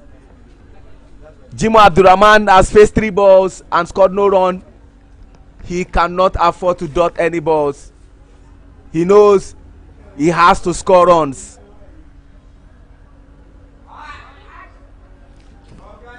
I think Jimo needs to just push a single and allow Sylvester face most of the balls. Absolutely, a dot ball at this point in time might be a little bit questionable for GCI. Risky. Very, very risky, show. So at this point, Jimo's would be just push a single, let Sylvester take the strike, because Sylvester has faced more balls than him and is already on 22.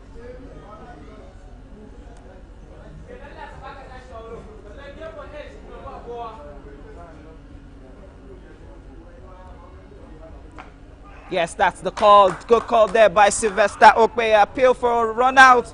not given by the umpire. That's the call you want to see from the captain. He understands the brief. Just look at that again from the replay. He just pushed it down, and Sylvester was already halfway as at the time he was playing that ball because he knew he was going to be at the danger end. I honestly have to say that they say to whom much is given, much is expected. Quite a lot is given to Jimo, and what we are getting in return is not the Jimo that we know. Jimo is a fantastic all-round player. He's the opening bowler for GCI, but in the last 4 matches he has played, summing them up, I don't think Jimo has contributed up to 15 runs. But with the ball, he has done fantastically well for his But you side. need to do the two. That's why the captain trusts you. Oh my word! Oh my word! What just happened, Sheo? No. It looks like the ball slipped out of his hands. It looks as if the ball slipped out of his hands. Let's see that again from the replay. That looks very, very interesting. That was just way above the No, bowler's it head. looks as if the ball slipped out of his hands. But that's 1 run added. It's a no ball. And of course,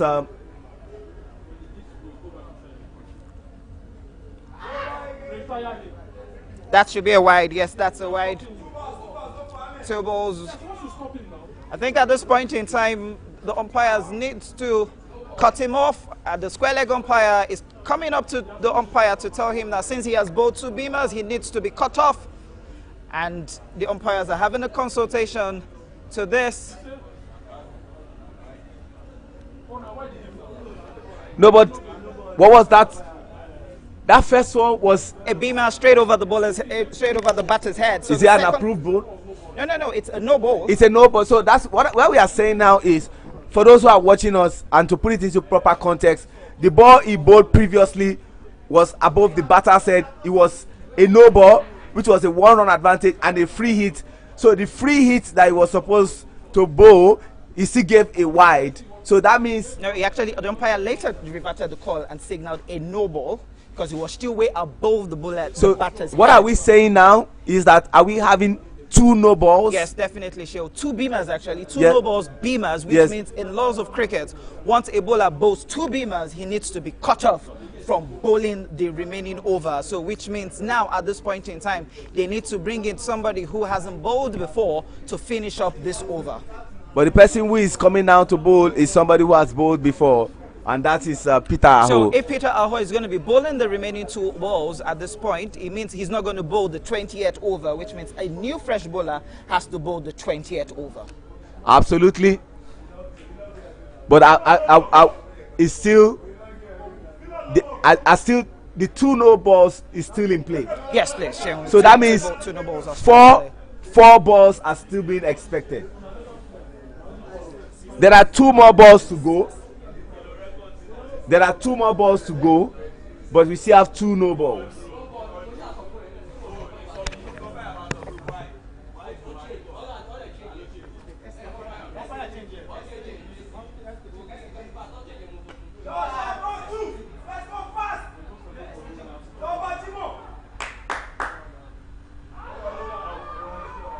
Was he out?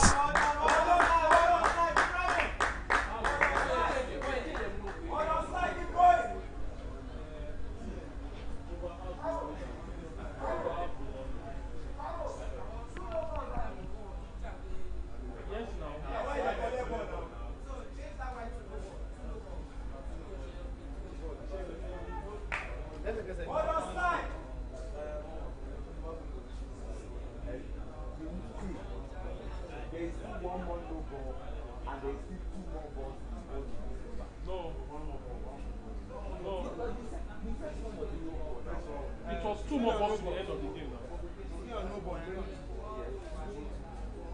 Yeah, he will have one more.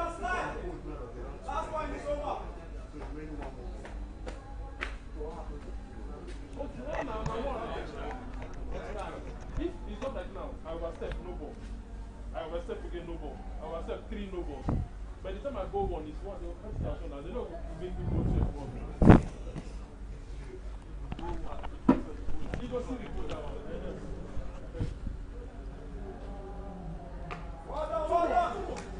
Can they go for two? Can they go for two? It's just a call, but No. it's going to be a single. Oh, so I understand. I understand what the captain is doing. The captain of the senior national team, Sylvester, he wants to be the one to face the ball. Based on what Jimo has been doing, he doesn't exude any confidence. Jimo Abdulrahman has faced 5 balls and just had 1 run, and it's 119 for 5. 119 for 5. Yeah, you can tell him.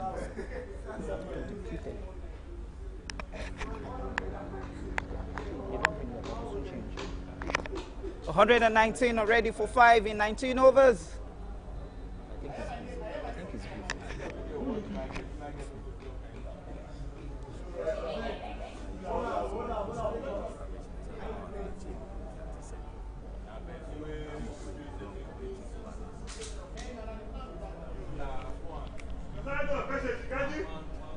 Fegocowosa into the final over.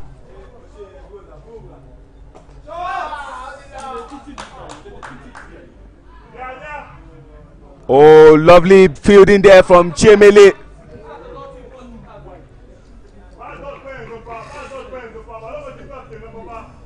$120 for 5, 19.1. I really don't have grounded knowledge in Hausa language, despite serving in Sokoto State. But I guess what the captain is telling Jimo Abdulrahman, no more dot balls, please. Ensure you score off every ball. You can do it. I have believe in you. Oh, lovely stop there. The captain. Oh, captain said, don't worry. I love what you have just done. Let me be the one to face.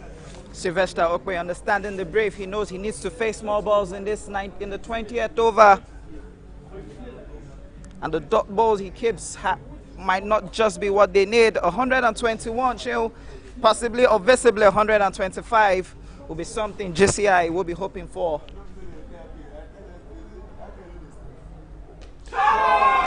One day, one day, one day. You just look at that shot again. Yeah. That's just a classical example of don't do that. If you continue to do that, I'll continue to send you to that place. That was a lovely shot. Looks like a pull shot where he opened his body very well, and the captain doing what is expected of a captain and a player.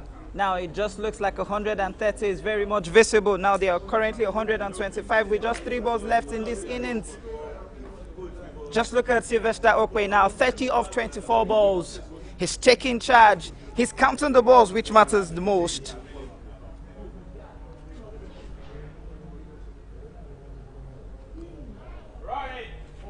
And he's been bowled after that boundary, Sean. Not the way he would have hoped for, but it just goes. That was experience on the part of Fegocowosa.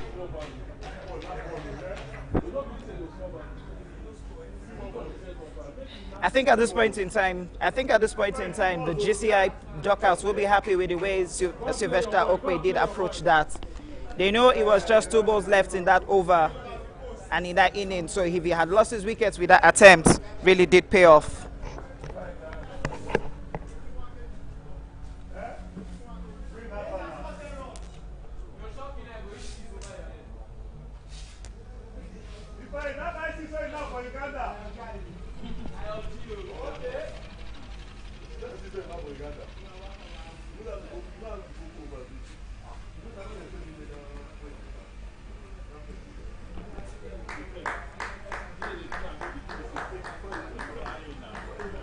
Ifeanyi Richard Ubo, the man who holds the record of the only player in Nigeria to win a player of the match at the World Cup, and that was against Japan, where we had 6 wickets. The World Cup Nigeria qualified for, and our first ever World Cup.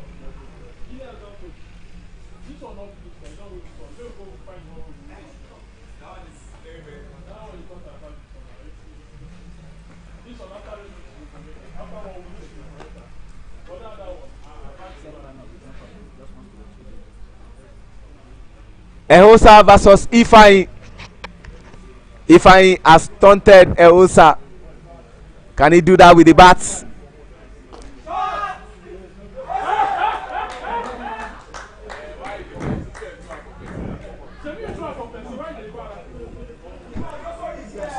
Muritala Folabi dropping a catch.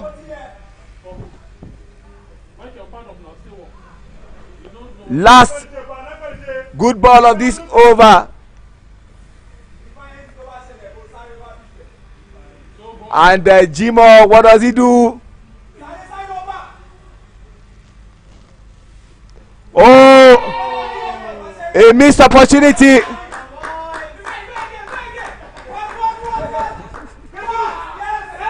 How on earth? How on earth? How on earth? Comical. 3 runs taken in that last ball.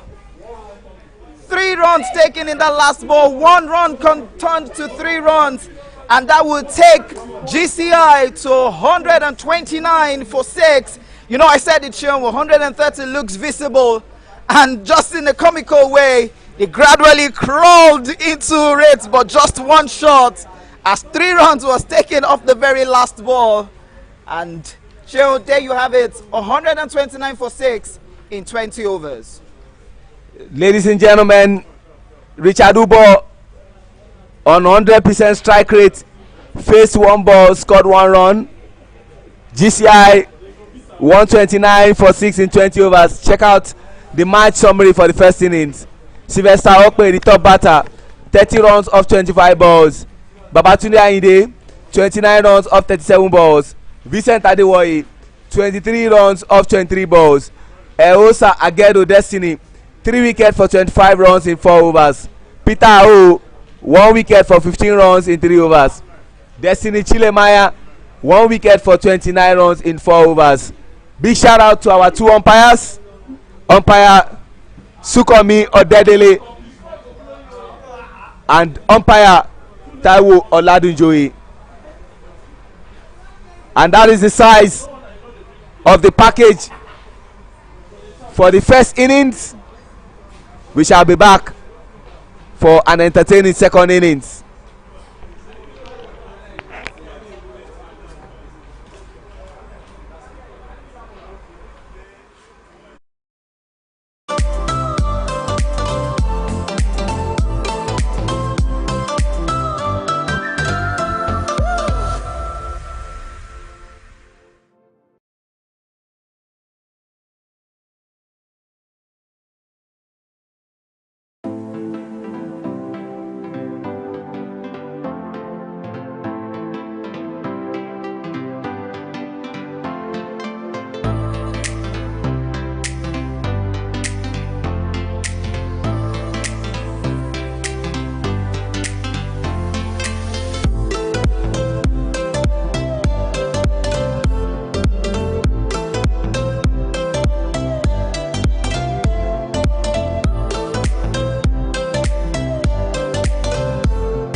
welcome back, ladies and gentlemen, to the second innings of today's game between Government College Ibadan Old Boys Cricket Club and Federal Government College Warri Old Student Association Cricket Club. In the first innings, which we just witnessed some couple of minutes ago, JCI batted first and put up a total of 129 for 6 in 20 overs, with Sylvester Okpe top scoring with 30 of 25 balls.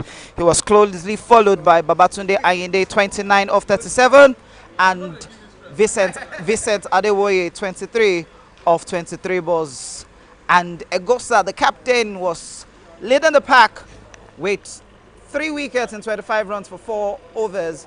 Peter Aho won 15 of 3 overs, and Destiny Chilemania won 29 runs for overs. In the first innings was filled with so much dramas, 3 drop catches and some couple of mishaps that happened, but a lot of boundaries was witnessed, and JCI haven't put up 129. Will be looking to find a way to defend it, and in essence Federal Government College Warri will be looking to ensure that they have 130 in 120 balls. And quickly before we go, let's look at the point table. GCI is still currently top on the table with 4 points with a net run rate of 0.617. They're closely followed by their arch rivals Ibejuleke, who also have 4 points with 0.388. So if both sides keep winning at this rate, net run rate might come into play, but GCI will be hoping that Ibejuleke just slips down by losing to one of their sides, either Island Titans, who lost their game last week to Ibeju, I beg your pardon, to GCI, or probably they just slip against Rising Star that they have. And the upcoming games left in the Super 6, as you can see, we still have Island Titans against Foundation Cricket Club. Ibejuleke against Rising Star will be tomorrow's fixtures. And the following week, you'll be having Allied Titans and Ibejuleke Cricket Club, which will be a very big blockbuster. And you have Rising Star against Foundation Cricket Club. And the last game for the Super 6 will be Allied Titans against Federal Government College Old Boys Cricket Association and Rising Star against GCI, which will be the last game of the Super 6. Sheldon, just quickly looking at these fixtures, it seems like it's going to be an interesting and exciting Super 6. Hopefully, the crown champions will be towards the end of the last week of the Super 6.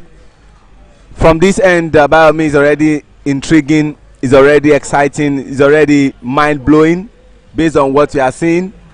The destiny of GCI is in their hands. If they win today's game, they have one hand around the trophy of the Super 6.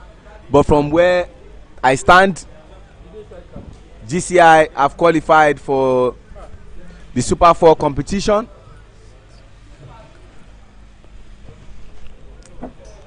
FGC need 130 in 20 overs or less, and from my calculation they need about 6.5 per over.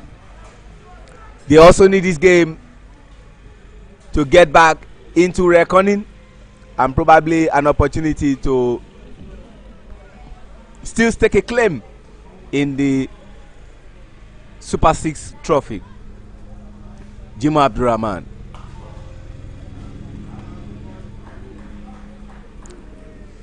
Salim Salau had an unforgettable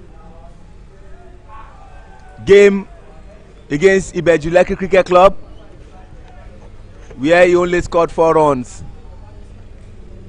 before he lost his wicket.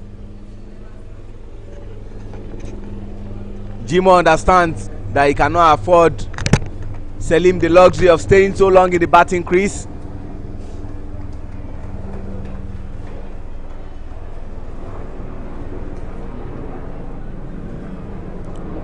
Jimo hasn't really done well with the bat, but has done what is required with the ball. And after 2 balls, FGC are yet to score a run.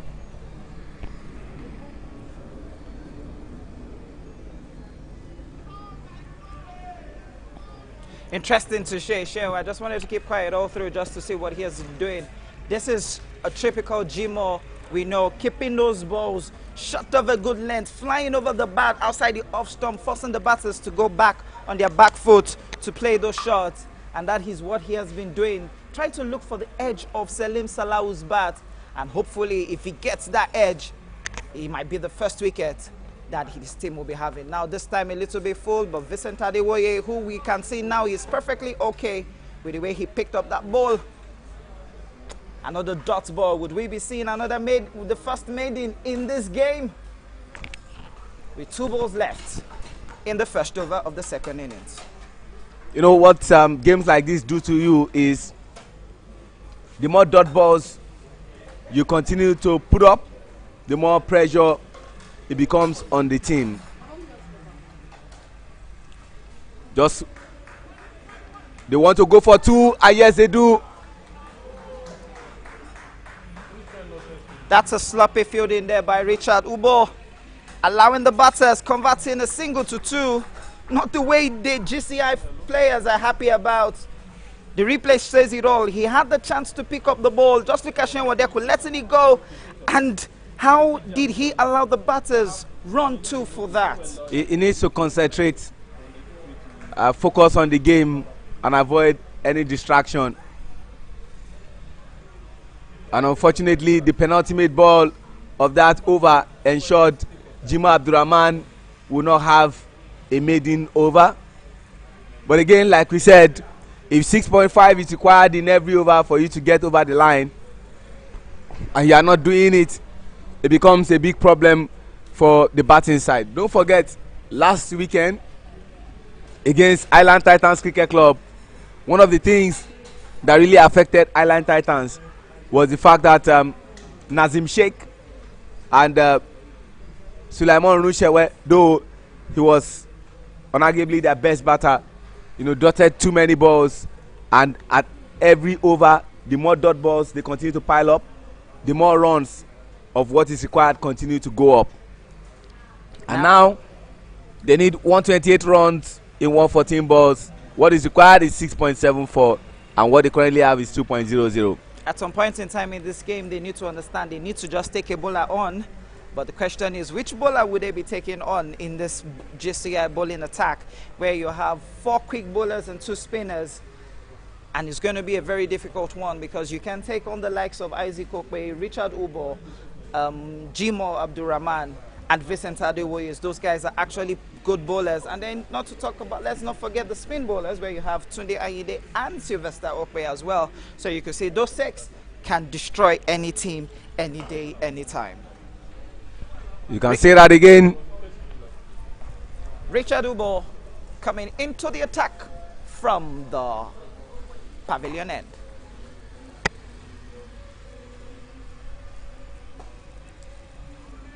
Great start there from Isaac Oyengba, the spinner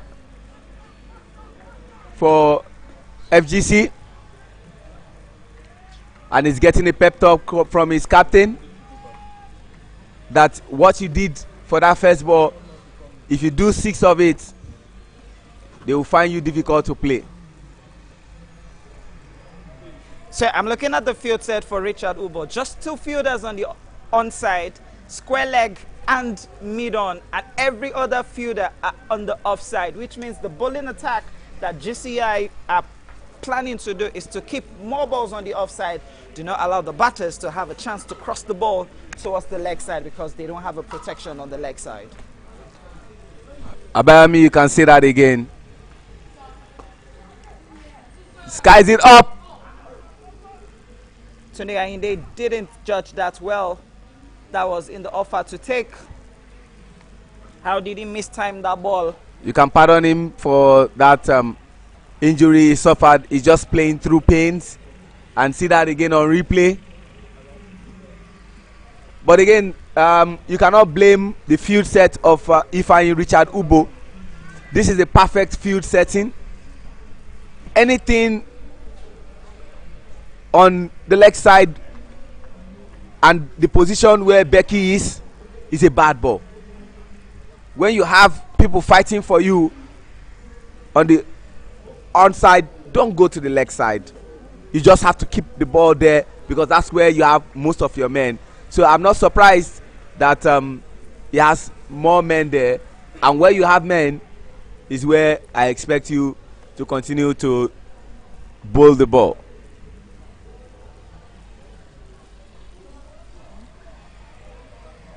Wide ball, one extra run to bring the total number of runs to 4, and there are still 3 more good balls to be bowled in this second over.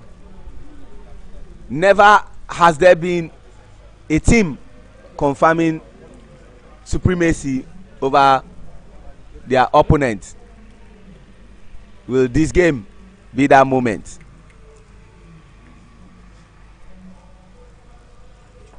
Oh my world, Shield. Ladies and gentlemen, Salim Salau didn't last in the batting crease. Another bad day at the office Just look at the replay, Shield. for Salim Salau. He is sad. The replay shows it all again, Shield. He is distraught. The replay shows it all again. He is unhappy. The replay shows it all again. Shield. Absolutely. It's just the bat was not close to the leg. His bat was away, his foot was away. The ball just found that big gate at which Salim Salau opened, and that just went straight in between. And GCI have struck off Richard Uber with the very first, I beg your pardon, with the very fourth ball he bowled in the second over. And FGC Wari are in a position they don't want to be. Again, anytime Salim Salau loses his wicket early, he has a way of psychologically affecting, or he has a way of psychologically affecting the team, because the way Salim plays, a lot is built around him. Most games where they do well, Salim scores a considerable number of runs, and in comes the man with so much destiny in his hands of scoring runs, Destiny Chilemaya. I needed to put it into proper context that of all these teams, never has anyone done 2 out of 2. Ibejuleki Cricket Club 1 lost against GCI, but defeated GCI in the first game of the Super 6. FCC defeated GCI during the round robin. GCI defeated them in the Super 6. Island Titans defeated GCI in the round robin. GCI inflicted the first loss on Island Titans. GCI defeated FGC in the round robin. Can GCI defeat FGC in the Super 6? Up in the air, opportunity, and Tunde Ayinde misses that chance, but he still gets plaudits from his captain. It would have been a catch that was quite unprecedented, but then he tried his best possible. Only few players will catch from that position.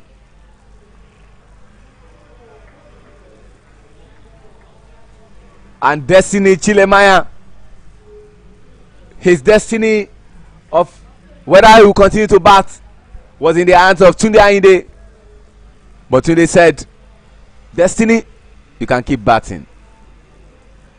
And after the completion of the second over, 6 runs for the loss of 1 wicket. Let's look at those balls again. This was the first, okay, I beg your pardon. This was the first run that he had in that over in which Richard Ubo allowed that sloppy one go for 2, and this was the wicket that was so much important for them. Salim Salau not having any opportunity to actually present his bat to that. And I must say, GCI will be looking to continue with this momentum that Richard Ubo has done in the second over with Jimo Abdurrahman back into the attack from the Court of Appeal end. Jimo's first over didn't produce any wickets.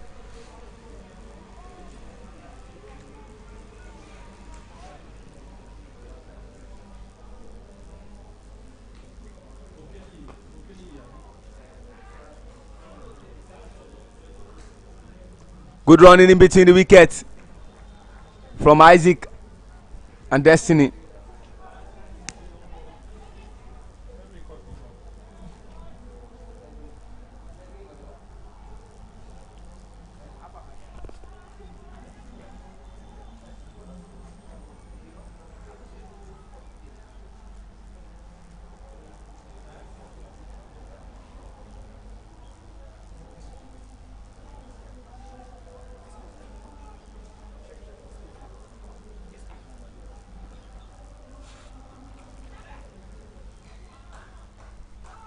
They want to go for two, but Ifeanyi says no. Lovely pickup throw, and that's what you get from Ifeanyi.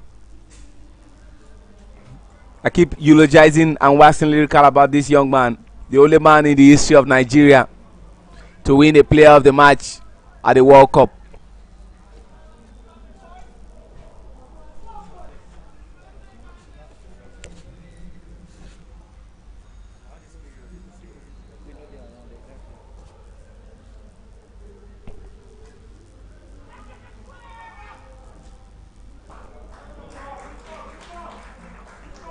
Good call from Destiny to Isaac for them to take that one run. You could see there Shinwade could try to run out Destiny,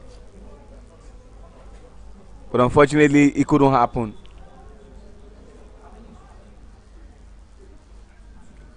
In his first over, he gave away just 2 runs. Now in his second over, he's giving out 3 runs from 3 balls.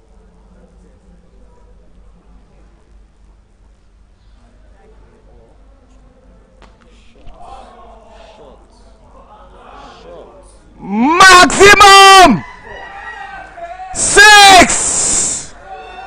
What a shot! Brilliant! Great batting from Destiny. That was huge.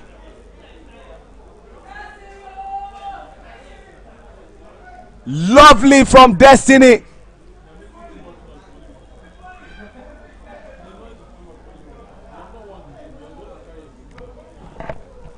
A lot of noise is being made out by that dugout. They didn't expect that shot from that young lad. Let's see if we quickly see that again from the replay.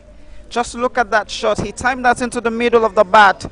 Just went big, went high, and now you just look at that shot. GCI He knew what he did. Yeah. He knew what he did. He moved just few steps away from his batting crease. Didn't bother to run. So just look at the camp of GCI right now. That called for a meeting. They called exactly now. That called for a meeting. They understand that Destiny is in for it, and they know that. At first, they thought the game was in their hands, but with the way Destiny is approaching this, they know they need to contain this man, not to play those free shots anymore, because shots like that can take FGC Warri into a victory. Just like you were analyzing in the second over, no team has done back-to-back victory over a particular side this season. Jimo needs to think about it now.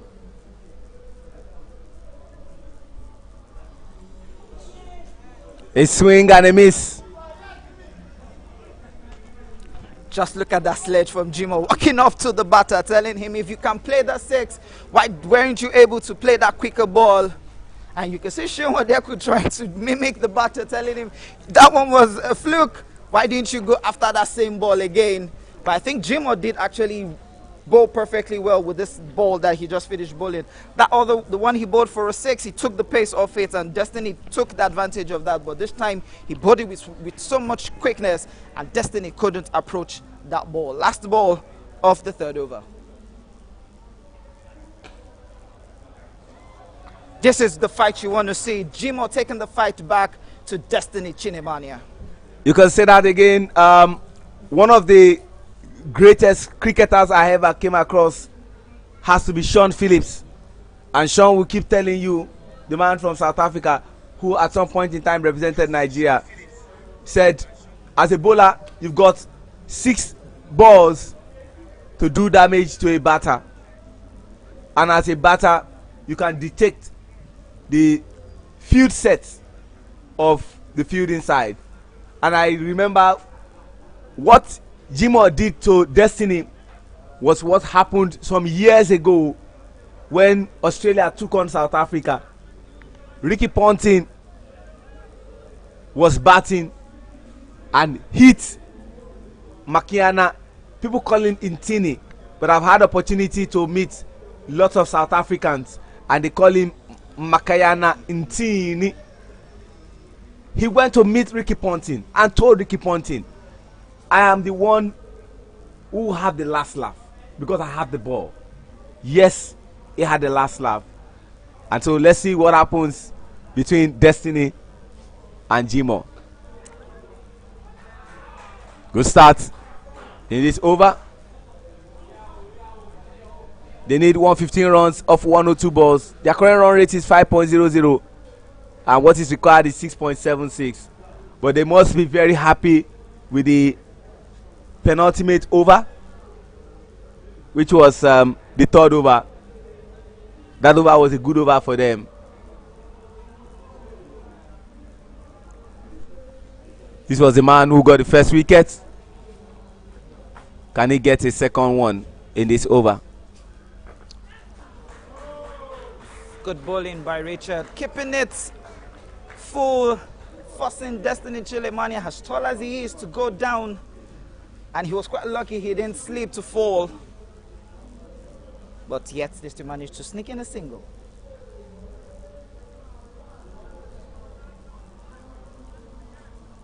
Sheon current run rates are jacked up to 5.10, but they still require 6.78 per over.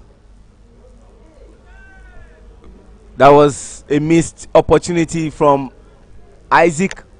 I think the umpire should actually give a warning. Oh, I think the umpire thinks otherwise, but I felt that was a little bit dangerous. But the umpire decides to let that go.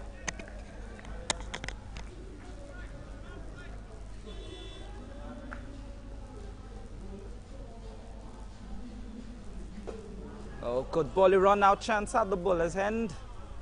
Destiny needs to be careful. He can't just keep taking off almost off every ball. Ifeanyi Ubo, in their previous game against Island Titans Cricket Club, was marauding, and he has started again in today's game. They need him to deliver on the mandate. Oh, brilliant shot there from Isaac, who wants to go for 2. But Jimo says no. You have to say that in the first innings, one of the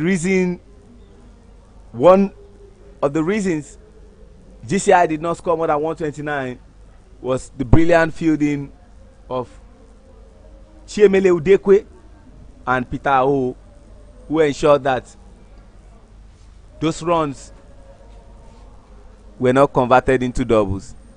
Skies it up. Oh, break communication. I need to understand what Becky was doing. Dashim Odeku was in control of that catch. That was definitely not in catch. Just look at, let's see if we can see that on the replay. It was just a miscommunication for both of them. A wrong shot there by Destiny, played it up. Now look at it. Kofrola was looking at it. Sheon Odeku moved. It was definitely Sheon Odeku's catch, because Sheon was first to take off. Even with the weight and the posture it was, Sheon had the ball in his hand. But in football, we'll say that that was a very nice tackle. Well, that tackle ensured that Seun Odeku lost control of that ball. It was going to be very difficult.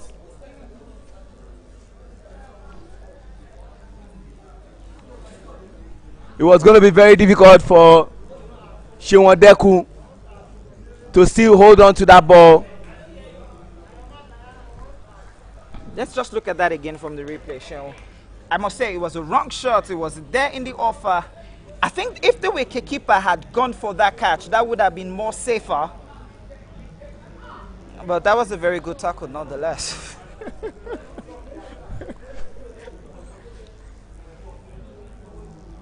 And Destiny has got an opportunity to bat. They also gave Vincent Adewoye 2 lives. And they gave Tunde Ayinde 1 live. Vincent Adewoye coming from the Court of Appeal end, replacing Jimo Abdurrahman.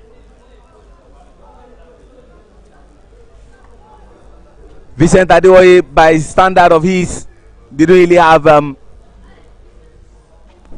good day in the batting crease. By Vincent standard, like we said. But he has an opportunity now with the ball.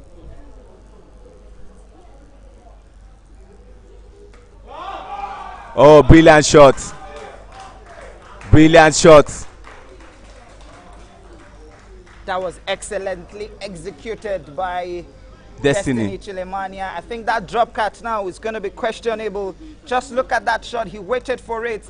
It was just in that arc. And all he needed to do was glance the ball into the middle of the bat. And 21, 25 for 1. Has raced to the boundary for 4.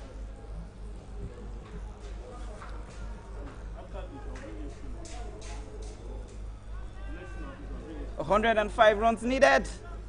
Current run rate is now 5.77 and required is 6.70. But still 105 needed in 94 balls. Destiny Chilemania is 16 of 9 balls. Isaac Oyemba is 6 of 10 balls.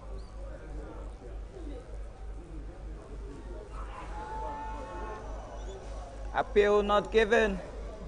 Turned down there by the umpire. I think the ball did actually hit the bat first. So that was definitely not in any way threatening the stumps or the wicket. So at this point, what would be the approach of GCI? Would they be rotating bowlers, or would they stick to their bowling cartel of quick and spin, or I beg your pardon, quick, or just bring in spin to just ease off the lovely controlled shot? But Onikoye, who was more of gully, prevented that from going or beating him. I'm not quite surprised, because Onikoye, apart from cricket, plays football.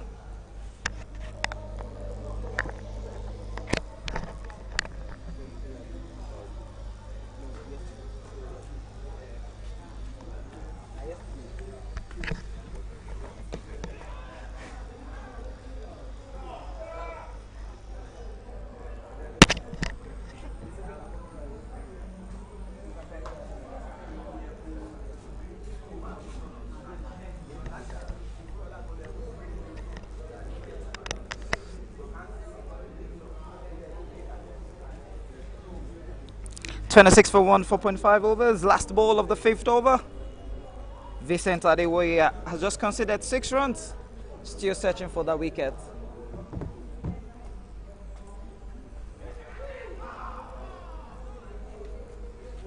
How lucky was that? He was looking. Kufrola needs to be doing better.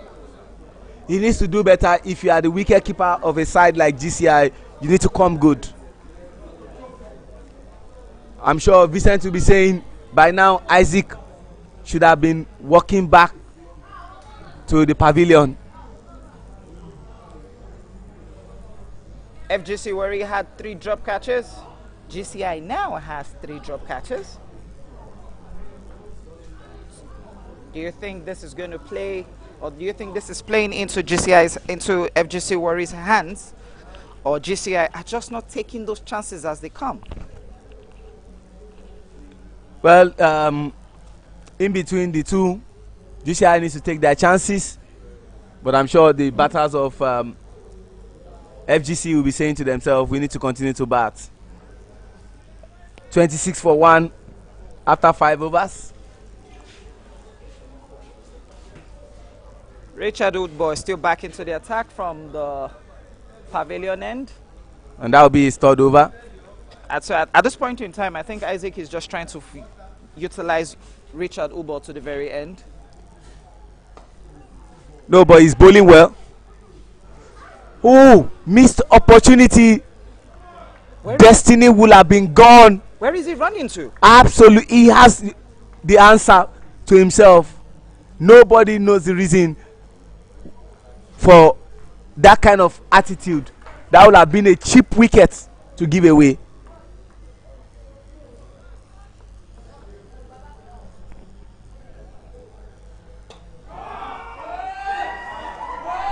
Six! After missing the opportunity of being run out, after missing the opportunity of being caught, Destiny, he's taking the game into his hands. He has hit 2 sixes maximum, and that is calling for a deliberation. Cheon, just look at the screen. Sylvester Okwe is currently having a discussion with Richard Ubo. At this point in time, Sylvester is not even trying to have anything funny again, because they know this game is in their hands. But the way Destiny is going, Cheon, look at it. He has only faced 12 balls and has scored 23 runs. If this man continues at this rate, he might be having a verge of getting the fastest 50. But GCI needs to find a way to get this man out. And don't forget, you still have Emmanuel Okudili still yet to bat. You have Peter Ahot still yet to bat. And you have Udekwe Chiemele still yet to bat. Current run rate has gone up.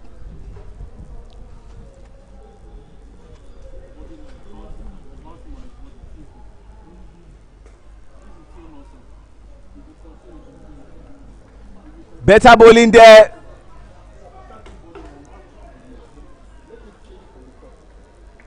From Ifeanyi Ubo. And Captain Isaac Okwe goes to complain to the umpire about the ball.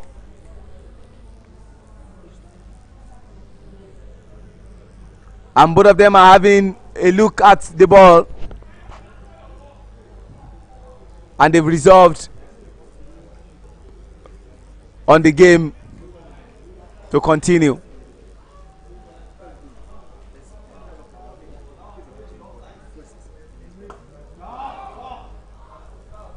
Good stop there from Isaac. If that ball had beaten him, the ball would have raced for 4. So what would be your bowling strategy if you were in Isaac Okwe's shoe? Would you be looking to cut off Richard Ubo from bowling his 4th over and bring in a new bowler? Lovely shot. Flick towards the leg side for just a single. Or would you be looking to just allow him bowl his 4 overs, looking at he has only conceded 16 runs in 2.4 overs? When I mean cut him off, I meant trying to see if you can actually bring in a spin bowler to replace him in between this game. Well, you could do what suits you, but from indication, it looks like Destiny is in the mood, and so you need to take him off strike. We have come to the end of the 6th over and the end of the power play, but it must be said that as at this time in the first innings, GCI were 31 for 1. And same thing applies to Federal Government College Old Boys Association, as they are 33-1. And just look at that 6 again from Destiny Chilemania. That was a powerful hit 6. Went big, gave himself room outside the off stump, and just hit that with so much strength, with so much venom. And he just had to just do that with the whole thing.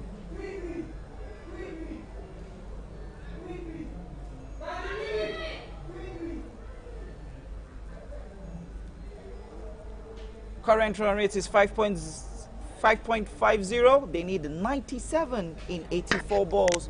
GCI just needs that one maiden over to just push that game back to their side, or they just have to keep getting the dot balls, just allowing it to pile up all the time. Back into the attack from the cutover pillar is Vincent Adewoye. No is the call, run out chance at the bowler's end. Shewa Deko decides not to throw that quick, taking control of the ball.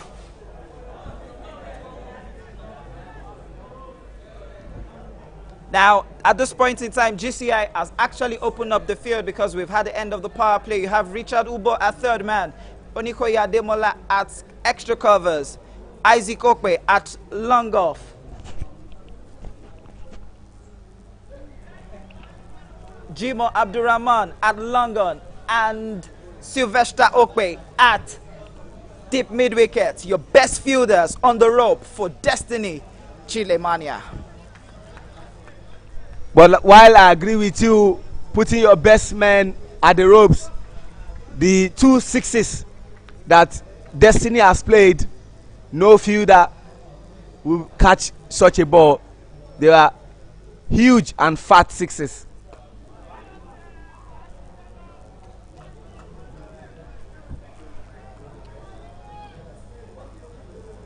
Good controlled bowling there by Vincent Adewoye. GCI will be happy with these dot balls as they are gradually piling up. They'll be hoping that these two batters remain quiet.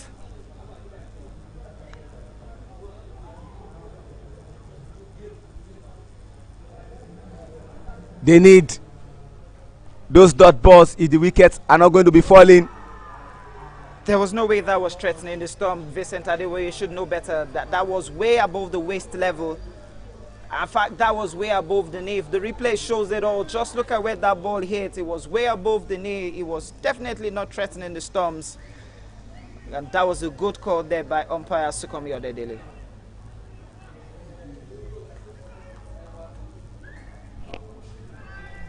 But up until this moment, you have to say it's a good over for Vincent Adewoye, who is currently into his second over. But the entire over is we are just in the 7th over. Now there's a slight change of field. Third man has been moved in, and now they have a backward of square where Tunde Aide has moved to. Can Isaac Okwe take this? Yes! He lost his wicket. They set him up. And you can see the distraught on the face of Destiny. That was a longer boundary, and the velocity of the ball, as long as it went into the air, continued to drop, and Isaac will never give Destiny another destiny to continue to bat. And that was a brilliant catch from Vincent to Destiny, who has been the best batter up until this moment. And see that on replay.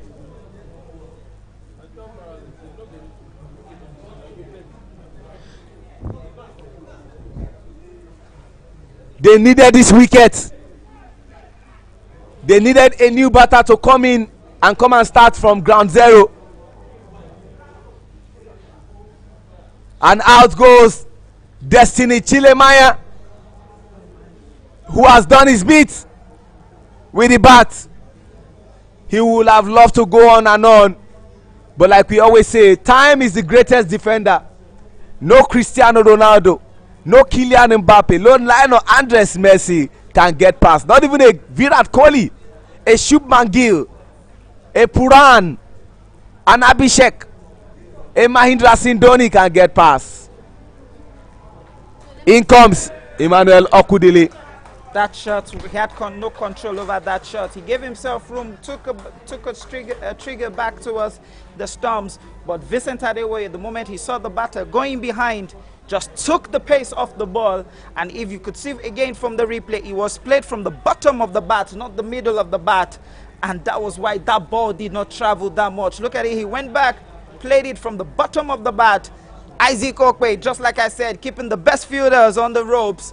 Who better than to take that catch, if not the captain of the side? And call him Captain Fantastic. And in comes another dangerous batter, Emmanuel Okudili versus Vincent Adewoye.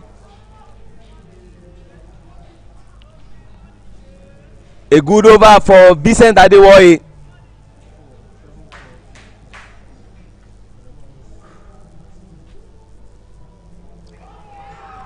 Maiden wicket it was for Vincent Adewoye. Brilliant bowling there from Vincent. GCI Abayami, my brother, my friend, usually have moments. Don't forget their game against Foundation Cricket Club where they won. They had moment, and that moment was Becky's moment, getting the wicket of Danladi Isaac and getting the wicket of David Ankra. Those were the game-changing moments. The game against Island Titans also, they had moments. Vincent Adewoye was the player of the match against Island Titans, and today again he has started in a good stead, bowling 2 overs, considered 6 runs, and having 1 wicket to his credit. The current run rate 7.37, and they need 97 runs of 79 balls. Richard Ubo bowling his last over. The captain decides to finish up with Ubo just to let him go and then focus more on other bowlers. And this is going to be an interesting one because he has Isaac Oyemba still in the crease, who has faced 14 balls and only scored 6. It's not really threatening them. Exactly, that's what I said. That's why it's more interesting.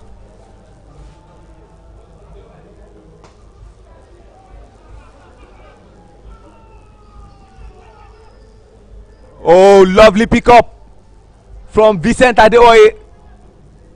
And Sylvester said, that looks like my ball. But Vincent said, I can't take chances. We not agree for anybody.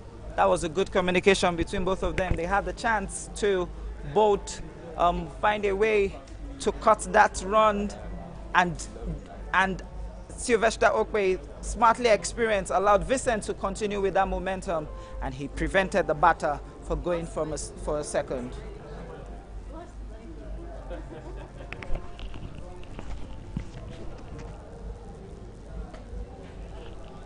That was intelligent from Ifeanyi Ubo. Like Sean Phillips, I keep referencing him, used to say, you can't be a sane bowler and you bowl 6 balls the same way. You have to have variation. I'm talking about variation. One player who used to have variation with his bowling, unfortunately they say time and tide are not friends, has to be Chimezie Onwuzulike. The way he bowls 6 different balls, but then age has caught up with him, and that was looking like an appeal for LB on Emmanuel Okudili, but he was not interested. Taiwo, oh, cutting that shot, and that looks like he was going to race for 4. A good stop, but they can't go for 3 runs.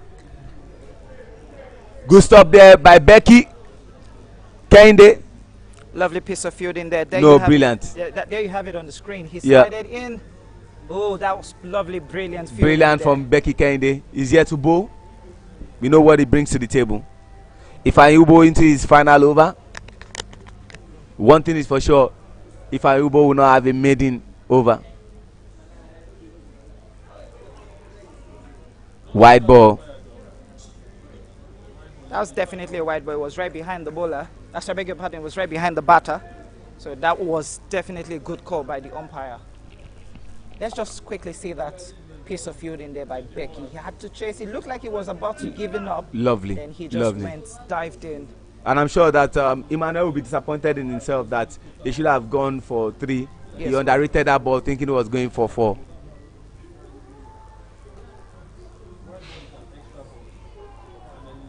Can they go for 2? Jimo will not allow.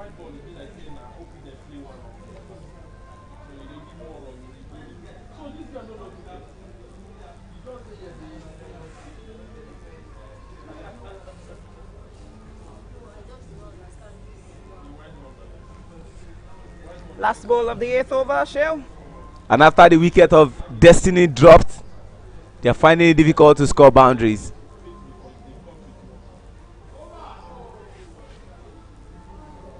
That will raise for 4. There was nothing Onikoyi could do about that. He could only just try to see if he could cut it out. But that has raised to the boundary. And you can say that Ifeanyi Ubo did not think about the bowling very well. Especially the last 2 balls were just all over the place. Look at what he did for Emmanuel Okudili. Maybe we could see that again on replay, director. You could see that what he did gave Okudili the chance to open his body and send the ball for a boundary. Just when I was saying they were finding it difficult to score boundaries, Ifeanyi Ubo had a different idea. 43 for 2 after 8 overs. Current run rate 5.38, required run rate is 7.25. Emmanuel Okudili 100% strike rate, 4 in 4. Isaac Oyemba faced 17 balls and scored 10 runs. After the end of the 8th over for Government College Ibadan, Old Boys Cricket Club, GCI were 43 for 2. Now, FGC Wari, after the 8th over, are also 43 for 2. What a sheer coincidence, Sheung.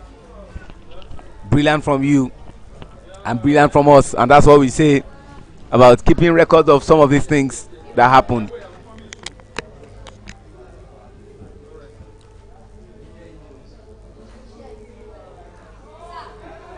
Four runs.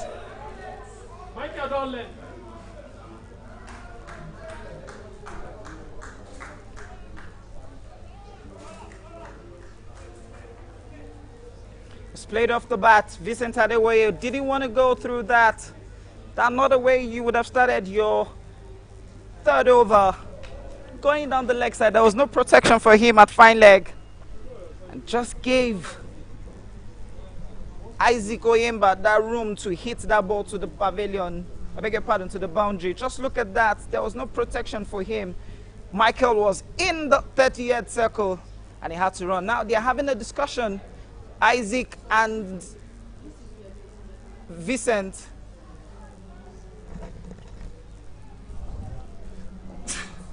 They need the kind of over Vincent bowled in his 2nd over, where it was a maiden wicket. And they also need to cut down on boundaries, ensuring that singles or dot balls are achieved. The previous over of Ifeanyi Ubo, which was his final over, they scored a boundary, and of this ball over also they scored a boundary.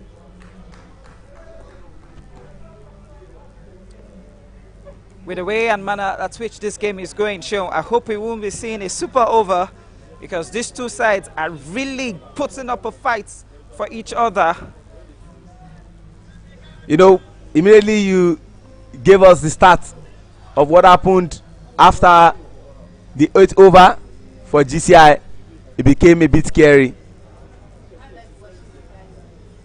that if they were there at that period, it means they can also achieve the same score that GCI achieved. in the air. An easy catch for Kufrola Lukman. And every time he goes out, Emmanuel Okudili takes a second look at his bat. You know, Sheon, I ask myself, why would you blame your bat for coming out?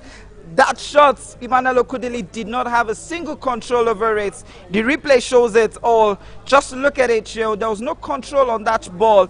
Vincent hitting that ball on the shot of a good length. Emmanuel Okudili had no control over that ball.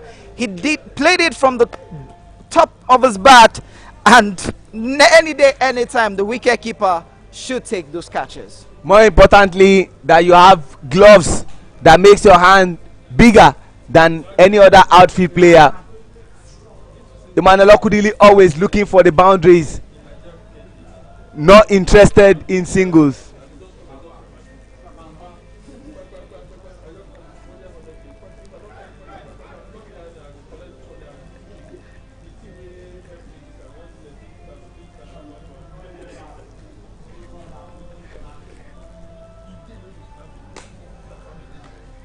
Emmanuel Okudili is out. They are on 48 for 3.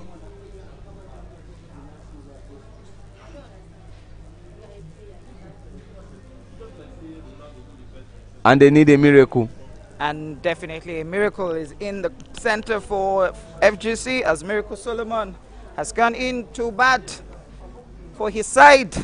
He'll be looking to hold on and ensure that they get a very huge momentum, because at this point in time, it just looks like FGC Warri have to find that partnership that they need, because that partnership is the only thing that can save them from losing this game. But with the way things are going, it just seems like GCI are in full control of it. Vincent Adewoye bowling his first ball. On the ground, they would definitely take a single for that.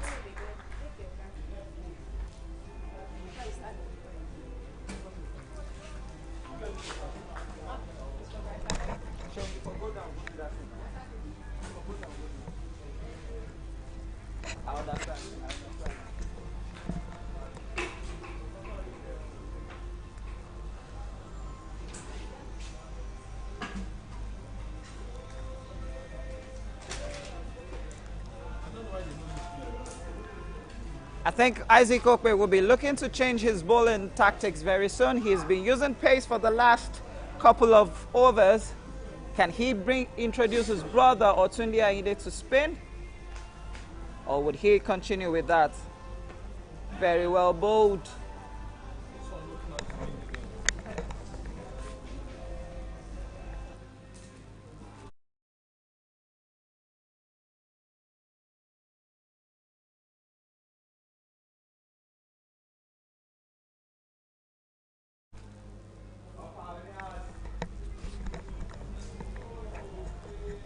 Onikoye Ademola having a change of field set. He's trying to readjust his field for Vincent. Now I'm looking at the field set. He has equal fielders both on the leg side and on the onside. I beg your pardon, on the offside and on the onside.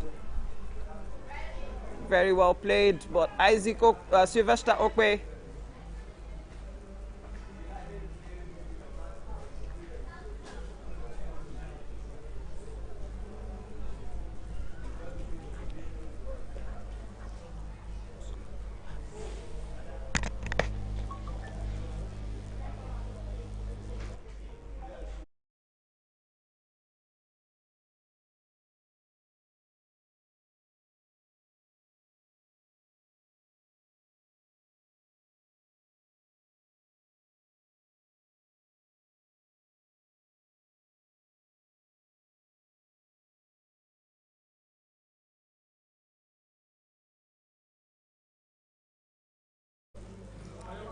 and after the end of the 9th over, it's 50-3.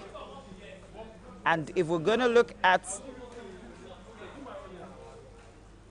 GCI's innings when it was 9 overs gone, they were 53 for 2. Interesting. The only difference between both sides is just the 2 and the 1. GCI at the ninth over were 53 for 2, but FGC Warri are 50 for 3. And I think Isaac Okwe has listened to my little bit of suggestion by bringing in his brother to come spin from the pavilion end. They need the experience of Isaac. They need him to cut down on the runs. That looks like 4 runs. I really need to understand, Joe. That looks like 4 runs or that is 4 runs.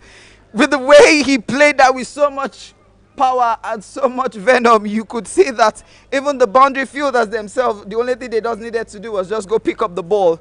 Just to look at the pace at which he played that, knelt down, played that straight into the boundary for 4. Not the perfect way to start. And you can see that Isaac and Onikoi couldn't do anything about that ball.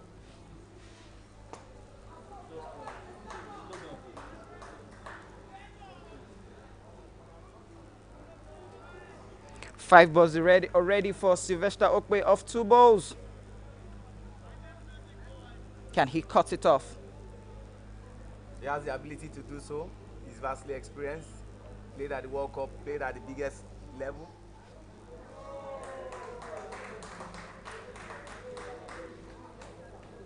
And that's one very dangerous thing to do.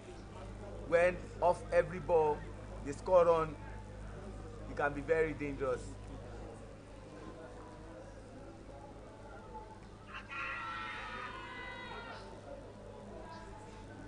Taiwo not interested. That was a lovely piece of fielding there by the wicketkeeper, keeping the ball in his gloves. For all that Lukman.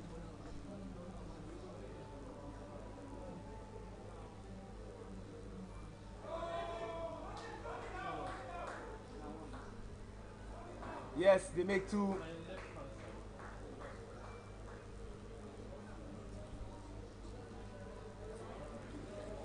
Into his first over, Sylvester of 4 balls has given 6 runs.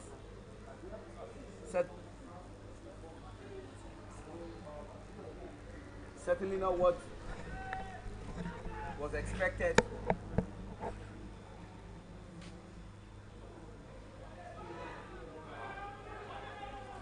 And 1 became 2. Sloppy fielding there from Shinwadeku. Quite unprecedented to bring us to the end of that over.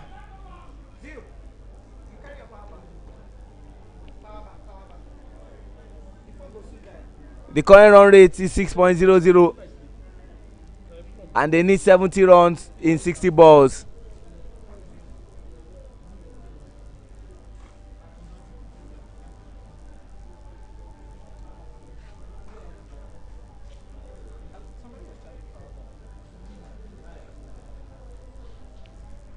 Ten overs gone, 60 for 3.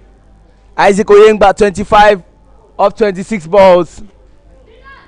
Miracle Solomon 2 from 2. 100% strike rate. And this brings us to that water break and some few stretches.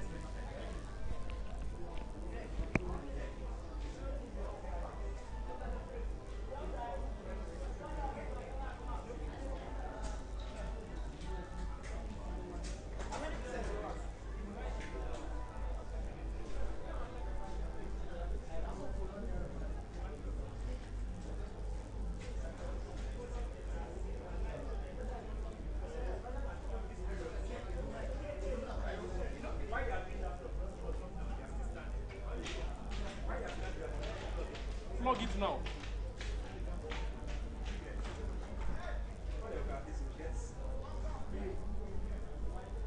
Or you can score beside here. Can you? No, don't worry. Let me see if I can score from here. Don't worry, I'll score. I'll help you score.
The two teams have refreshed. They were dehydrated. They needed H2O, water, which is required in periods like this and for conditions like this. Both the umpires and the two teams have gotten water, and we are back for the remainder of the 10 overs. 60 for 3. They need 17 60 balls. Current run rate is 6.00 and what is required is 7.00. Interesting, Sheon. Sorry, I had to interject while you were speaking. Interesting to say, at this point, GCI were also 60 for 2. Just a wicket difference between both sides.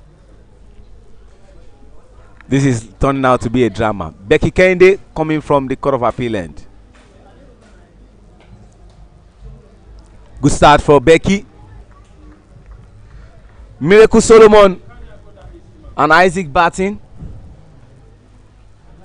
At this juncture, GCI will be saying, if we cannot get their wicket, they need to continue to dot balls, and that will force them to play an improper shot.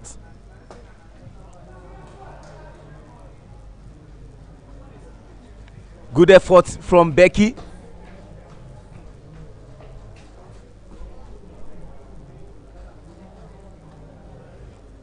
Isaac Oyengba slowly but surely building an innings that GCI needs to pay attention to.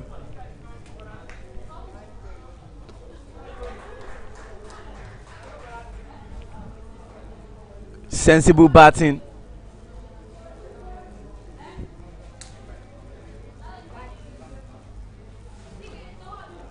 Leg by signal there by the umpire Sukomi Odedele. At this point, Sheon, it's very interesting to say if GCI can cut off those boundaries and just allow the batters to take singles, that might actually play in their favor. You could say that again about me. You're absolutely correct.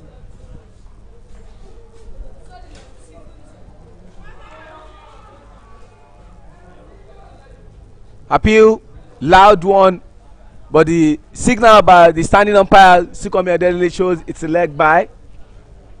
You appropriately put it there that they need to cut down the boundaries. Now, the previous over, which was the first over for Sylvester Okwe, was a bit expensive based on the bowling of a vastly experienced player like that. Yes, he contributed so much with the bat and was their top batter. And that called for a meeting. The trio of Ademola Onikoyi, Seun Odeku, and Captain Isaac Okwe had to speak to him that please, we brought you to do a particular job. Oh, Seun having a bad day at the office. Seun certainly having a bad day at the office. He'll be saying to himself, what exactly is happening? He could have gotten the wicket of Isaac Oyengba, but he dropped that catch for 1 run to be taken, and that's what you don't want at this critical period.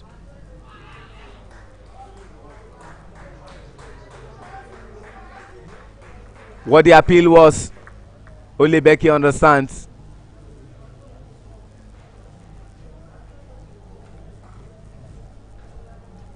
But he's had a decent over. And that means 11 overs gone, 65 for 3. That was Seun Odeku on the screen and for replay. It was a half chance. Seun pushed himself forward, trying to see if he could actually help take that. But it was a good, tough effort. It was there for him to take.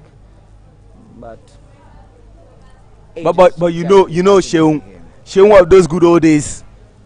The batter is gone. Yeah, it will only take a miracle for you to survive. But then it does happen.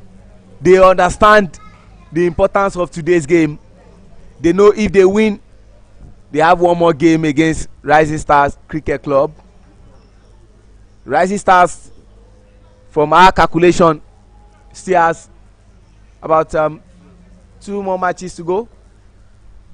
Technically, shown 3. They have 3 more matches. Sorry. They've only played 2. Yes, Island Titans and the force majeure that happened between them and Federal Government College Warri Old Student Association.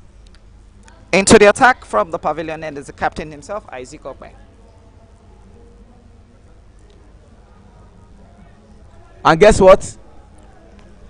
The captain of FGC, yes, he might have dropped 2 vital catches and had some misplaced fielding. Eosa Agedo Destiny, he was the top bowler for his side. He had 3 wickets. Can Isaac Okpe emulate the captain of his opposing side? Not in terms of dropping catches, but taking wickets.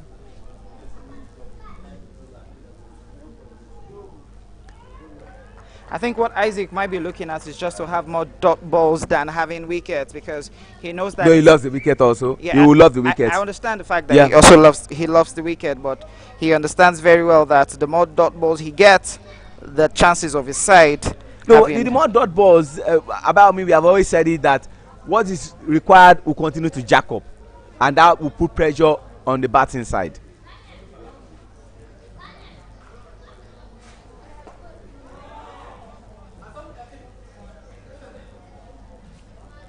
Sylvester has to help the brother,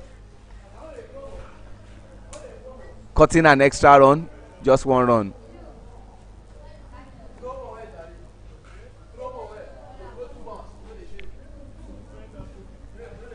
Three more good balls to be bowled in this over.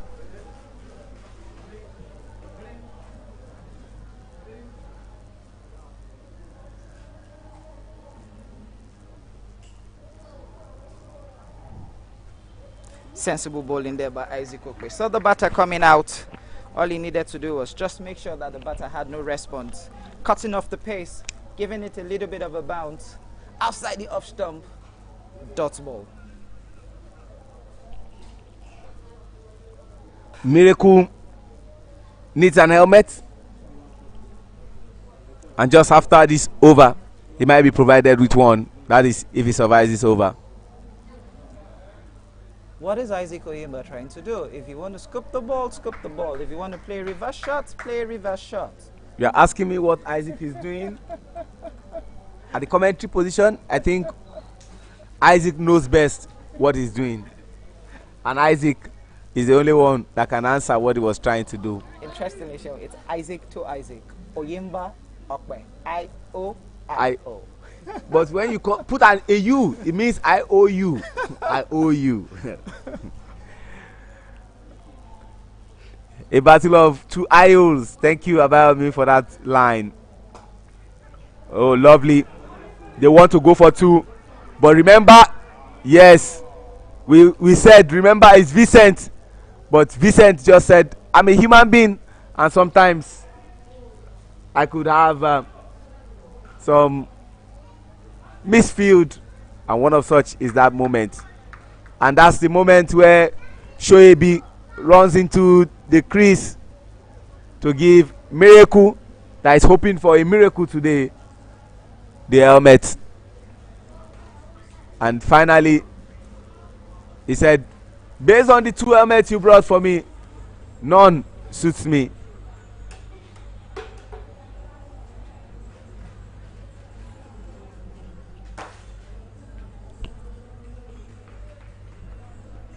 Overs gone, 68 for 3.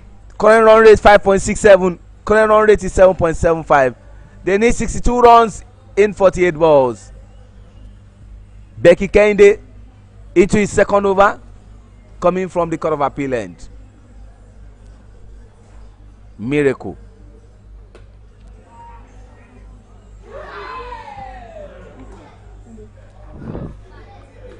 How did Tunde Ayinde drop that catch?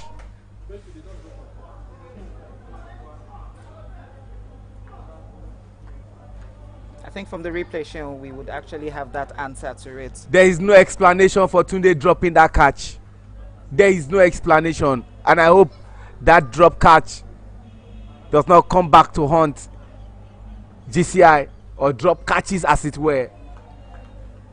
You don't do that. That was cool as you like catch, any day, anytime. Check it again on replay. Cool as you like.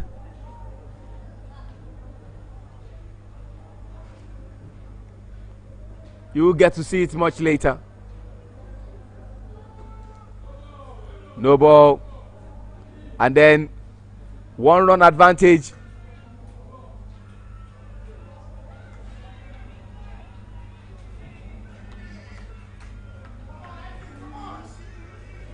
And that's one hand you don't want to see from the umpires, aside from when they raise their finger, which signals that you're out. You don't want to see them extend their hands, which signals wide. You don't want to see them raise their 2 hands, which signals 6. Free hit.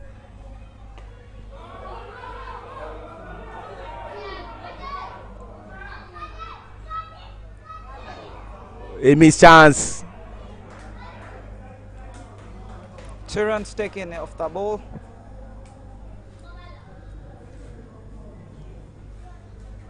Let's see if the director can quickly help us with that drop catch from Sunday Ayinde. How do you explain this? How do you explain this? What more could be more simpler than that? And the two of them standing by each other or standing close to each other, Tunde Ayinde and Seun Odeku, have dropped catch, and they are the opening batters for GCI.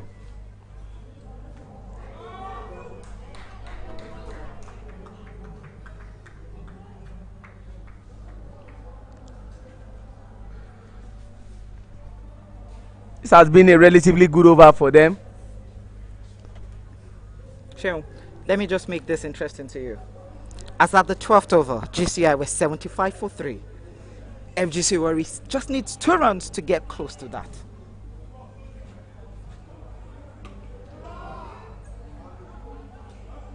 Good stop there from Sylvester.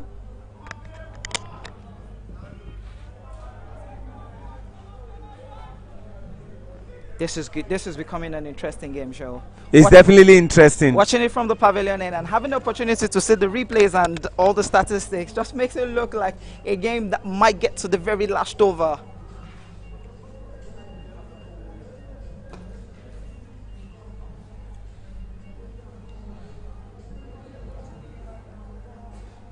Just a single.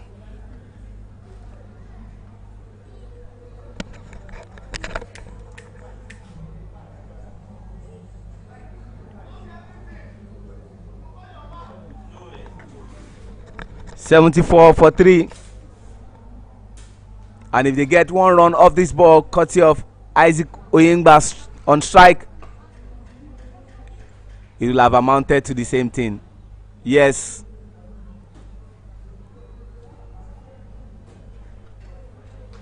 $75 for 3 after 13 overs. They need 56 runs. And the current run rate is 5.77. And what is required? 55 runs they need in 42 balls. This is very much an interesting game, Seun.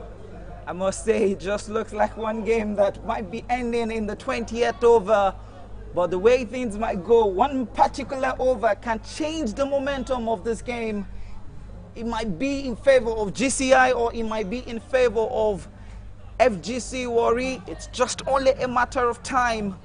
Because right now, current run rate is 5.77 and required is 7.86. 55 needed in 42 balls. You know what is required and what they currently are achieving have a bit of distance, and that is the advantage for GCI. But when you now look at it, that at this stage was where they were too, it means that what made GCI to score that number of runs in the remainder of the 7 overs, FGC2 could achieve it. Isaac Okpe bowling. I think this might be the over that might change the whole game itself. It's just only a matter of time to tell, Seun. It's because it's just the first ball being bowled. Isaac Oyemba is 32 of 36 balls. Miracle Solomon is 7 of 12 balls. Isaac Oyemba has grown to being the best batter for his side. Before it was Destiny Chilemaya, who came in to score some quick 26 runs.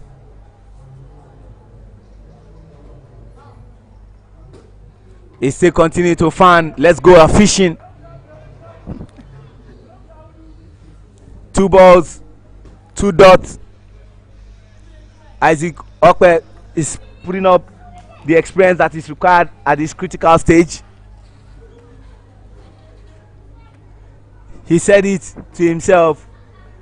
He said it to me also. This is the most important game for us.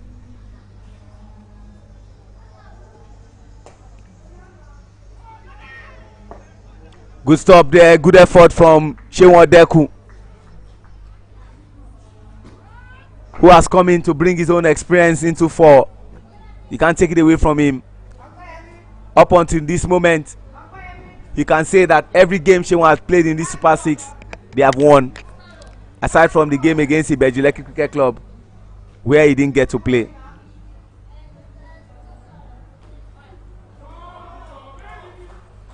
Oh, effort in futility.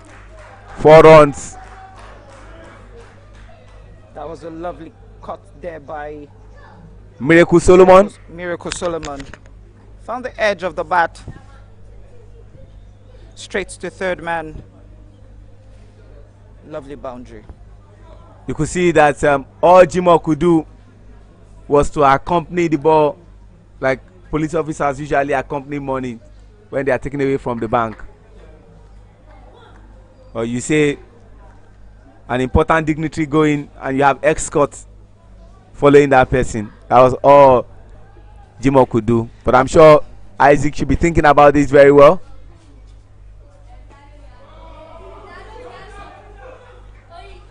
Can they go for 2? Oh, brilliant fielding there from Shewan Deku. I must say that it needs to be shown again on the replay. Just look at the way Shane was about giving up, but he just felt like, oh, I have a chance to cut off the second run.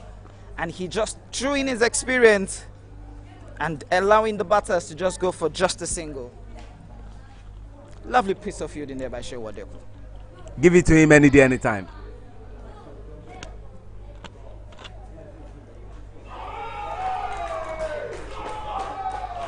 Four runs.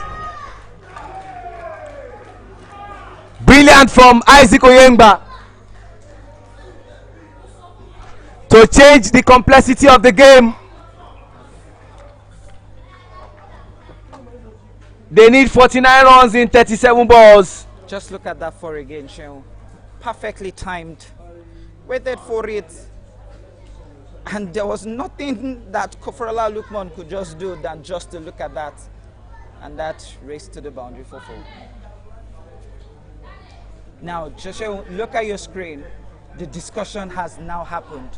What do we have to do? Who do we need to bring in at this point in time? Do we need to bring in a spin, or do we need to keep using the pace? It's just a matter of who to bowl the 15th over, which will be, to me, the decider of this game. 45 needed in 36 balls. The second over for Isaac was quite expensive, just like the first over of his brother, who has bowled just 1 over. And desperate times, they say, call for desperate measures. You can see the experienced players coming together to have a discussion. Onikoyi Ademola has gotten involved. Sylvester Okpe has gotten involved. Shewan Deku has gotten involved.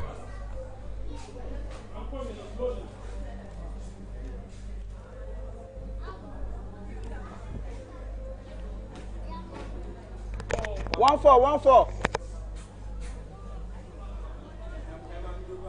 14 overs gone.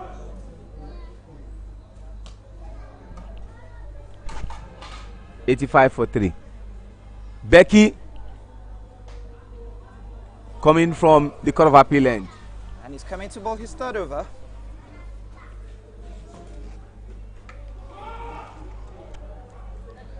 No run. Great fielding there from Sylvester. Okay. Yeah. Strange as it is, Shane, but it seems like both of us know how to finish our sentences. Because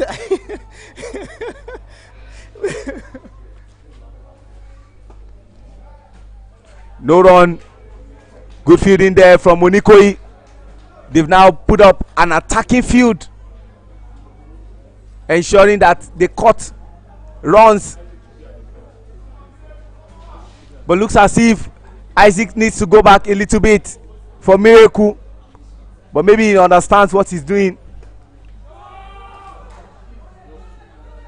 Can they go for two? Yes, they do. Ladies and gentlemen, that was brilliant. That was brilliant. Ifeanyi Ubo. That was brilliant. He's gone.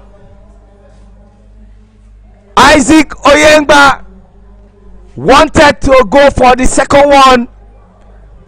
They felt it was needed, but Ifeanyi had a different plans, and Ifeanyi said, it's high time you went back to the pavilion. You have spent too much time in the batting crease. Can we see that again on replay? That was brilliant. The chase and direct hits. It was so easy for Sukomi Odedele to raise that finger you don't want to see umpires raise. Isaac Oyemba is going to take that disappointing walk back to the pavilion. He least expected it. He was hoping that that ball was not going to be direct, but that was a lovely piece of fielding there by Richard Ubo, ensuring that that wicket was a very good one for his side. And even from the comms box, we love to see that over and over again. He picked it up once, and he just had that slight turn. Just that turn, Sheon, made the difference. What a lovely piece of fielding there by. He was 13 runs short of scoring an half century. He has faced 39 balls, but unfortunately, he needs to go, and he's going in a very disappointing way. He opened the batting, don't forget, himself and Selim Salau. But to play up until 14.3 overs is quite commendable from Isaac Oyemba. And in comes Captain Destiny. That will race for 4. That will race for 4. That will race for 4. Miracle. What a game we have on our hands. When we thought the pendulum has swung in favor of GCI, FGC had a different plans.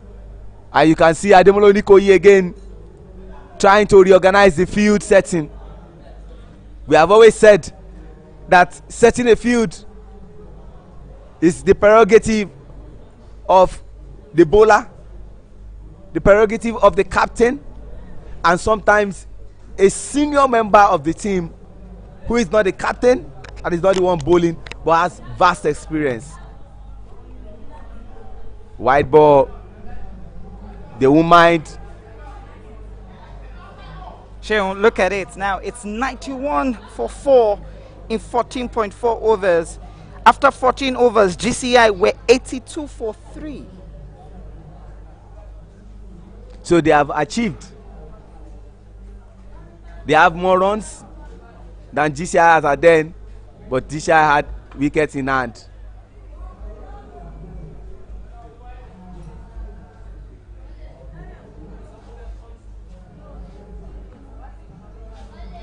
Just a single again taking them to 92.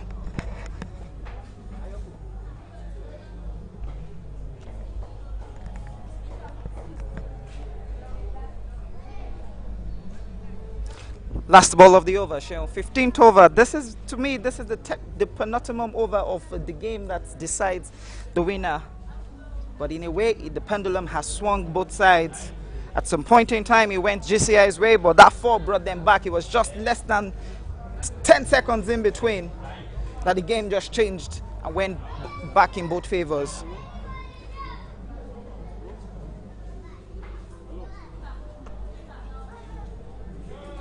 Just one run. They'll be saying to themselves, if we hope to win this game, and that's for GCI, we need to cut down on boundaries. FGC will be saying to themselves, if we hope to win this game, we need to score 37 runs in 30 balls, and 9-3. 7.40 is what is required, but what they are currently having is 6.20. This is a big over that can change a lot of things.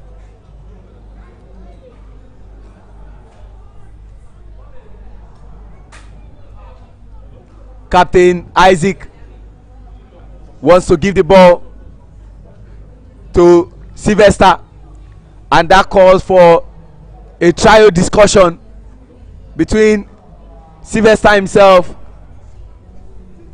Isaac, and Onikoyi, who is now in charge of setting the field. Strange as it is, Sheo, Isaac Okwe decides to take the ball because he knows this over is very important. And I must say, Isaac Okwe's economy in this game has been very, very good. He has only conceded 13 runs of 2 overs. He has more dot balls than anyone in the side. Let's see if the director could help us out quickly with the bowling scorecard.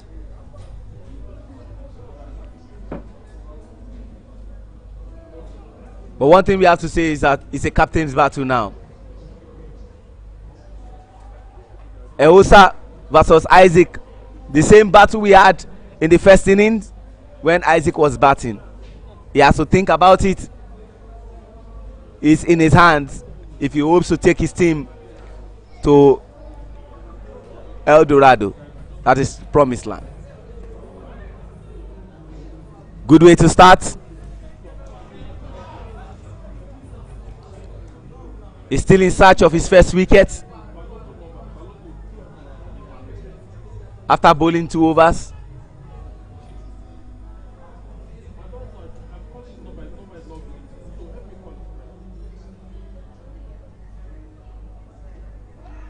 He tried to turn the ball and appeal for how was that. Eosa used to do that also.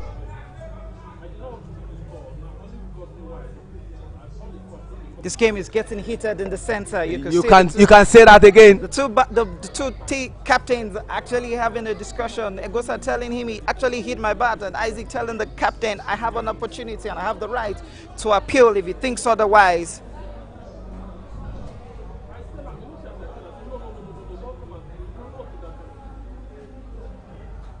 Just one, and Isaac will be very much delighted about that, as long as they don't score a boundary. But you know one thing I love about cricket, either you win, either you lose, compulsorily you must shake hands with your opponent. And one thing cricket in Nigeria has taught us, the feistiness of this game, the intensity, the high tension of this game starts and ends here on the cricket pitch. After the game, they all go back laughing with themselves and playing with each other and playing with one another. Just one. Isaac will not mind so long as it's not a boundary. With this, he can continue to build pressure, because what you are required to achieve, you are not getting there. Decent over for Isaac after that expensive over he bowled, which was his second over. Now the protection he has on the leg side, back of the points, long on, long off, cow corner, square leg, deep square leg, I beg your pardon. Slower ball, sensible ball in there by Isaac Okwe.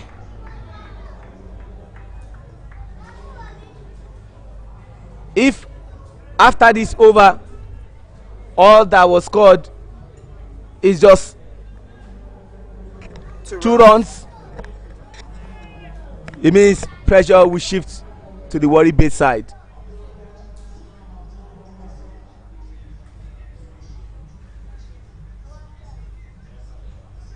Oh,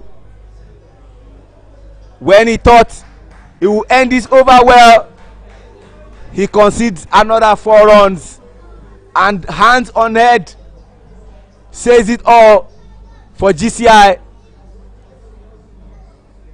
4 runs to take them on 99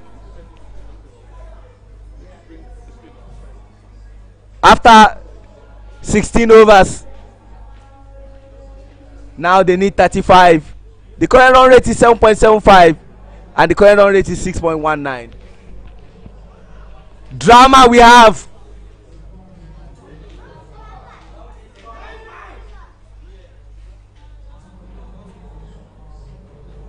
The big question now is who is going to bowl this over. Now, Sheon, look at your screen at this point.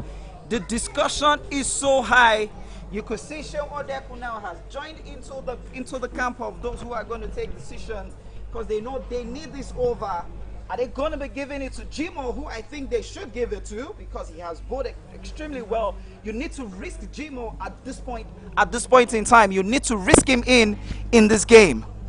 You can't be keeping Jimo back in the attack, and that is what they have just done. Bring Jimo in, just have that dot balls, put pressure back on your opposition, and you might just be lucky, and the game might just go in your favor. Yes.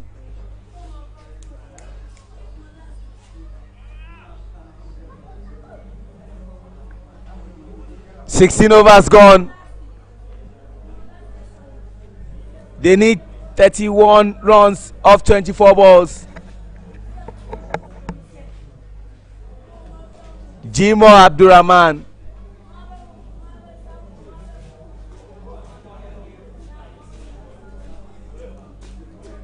Has bowled 2 overs and giving away 11 runs, but he's still in search of his first wicket. Miracle gradually building his innings, faced 20 balls and scored 19 runs, and is batting alongside his captain Fegocowosa. 4 runs.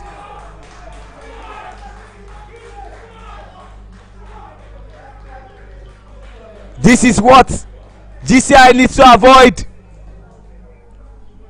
Look at Isaac telling Jimo, why did you bowl it there? I needed you to bowl it on the offside. You just bowled it into his pads and he just went all the way to the boundary. Just look at that shot again, Sean. He timed it perfectly over Jimo's head. That had to race all the way to the boundary for 4. We have a game on our hands. Dramatic game.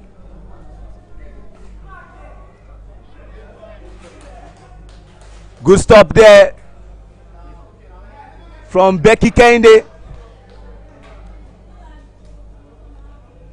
Interesting to share, so at this point in time, every dot ball is like a golden wicket for GCI. They will just be hoping to just push this game to the 19th over, where possibly Isaac Kokwe might come into bowl.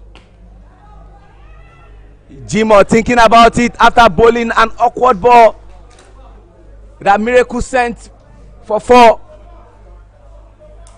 Now 3 balls bowled in this over, very crucial over. 4 runs considered and the next 2 balls were dots, and that's what GCI players will be hoping for in the remaining 3 balls, to have a dot ball. A swing and a miss, and you can see the bitterness in the face of Jimo, telling the wicket keeper, do better, help us. But you have to credit what Fegocowosa did. He wanted to take responsibility. He has an opportunity to do so. 2 more balls to go in this over. How interesting would it be, Show, if Fegocowosa loses this wicket, this ball? Well, it's cricket. Anything could happen. Just like it happened in the first innings, where there was an advantage for 2 runs for GCI, but Odeku said no. Can they go for 2? Yes, they will go. It's a comfortable 2 runs, despite all the efforts of Isaac. They made that 2 runs. The most important thing is they need to cut down on the boundary. 106 already shown for 4 with the last ball of the 17th over. Interesting, 24 runs will be needed in 19 balls, which is achievable.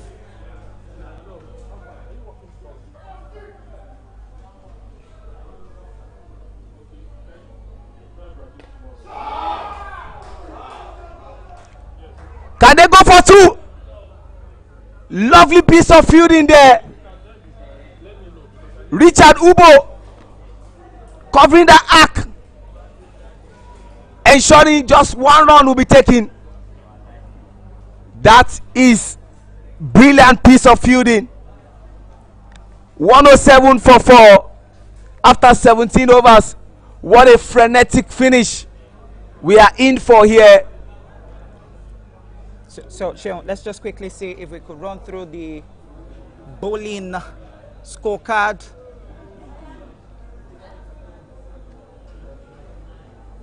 I think the director is still trying to load that, but it's as interesting as it is, Sheon. You could say that the GCI side need to find that bowler that can just turn that ball. I think if Sylvester Okpe isn't giving you that, it's just best you go with Tunde Ayinde. Probably just hope that Tunde Ayinde's turn can actually help, or probably look for someone like Seun Odeko to come in to just bowl that medium pace based on experience. What they just need right now is to cut off that pace and just look for one bowler to just do a miracle.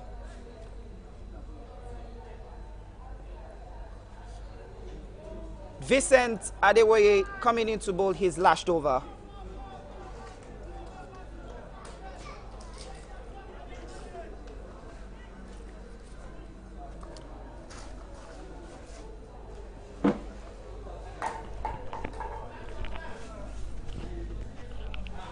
Vincent Adewoye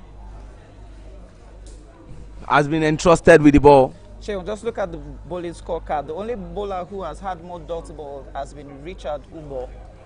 And he has ended his over. Followed closely by Vincent, who has also 11 balls. And Jimo has 10 dot balls. Isaac Okpe has closely more dot balls to rate. But the thing there is this, the only bowler who has conceded more runs has been Richard, who has finished his over. So they need to just find that bowler that can just give them 6 dot balls, and Vincent has been saddled with that responsibility. 6 dot balls might be a bit difficult, but they won't mind. They need to score boundaries, but when they don't get it, then it adds up to what you need to achieve in the next over. So if you cannot get wickets, dot balls,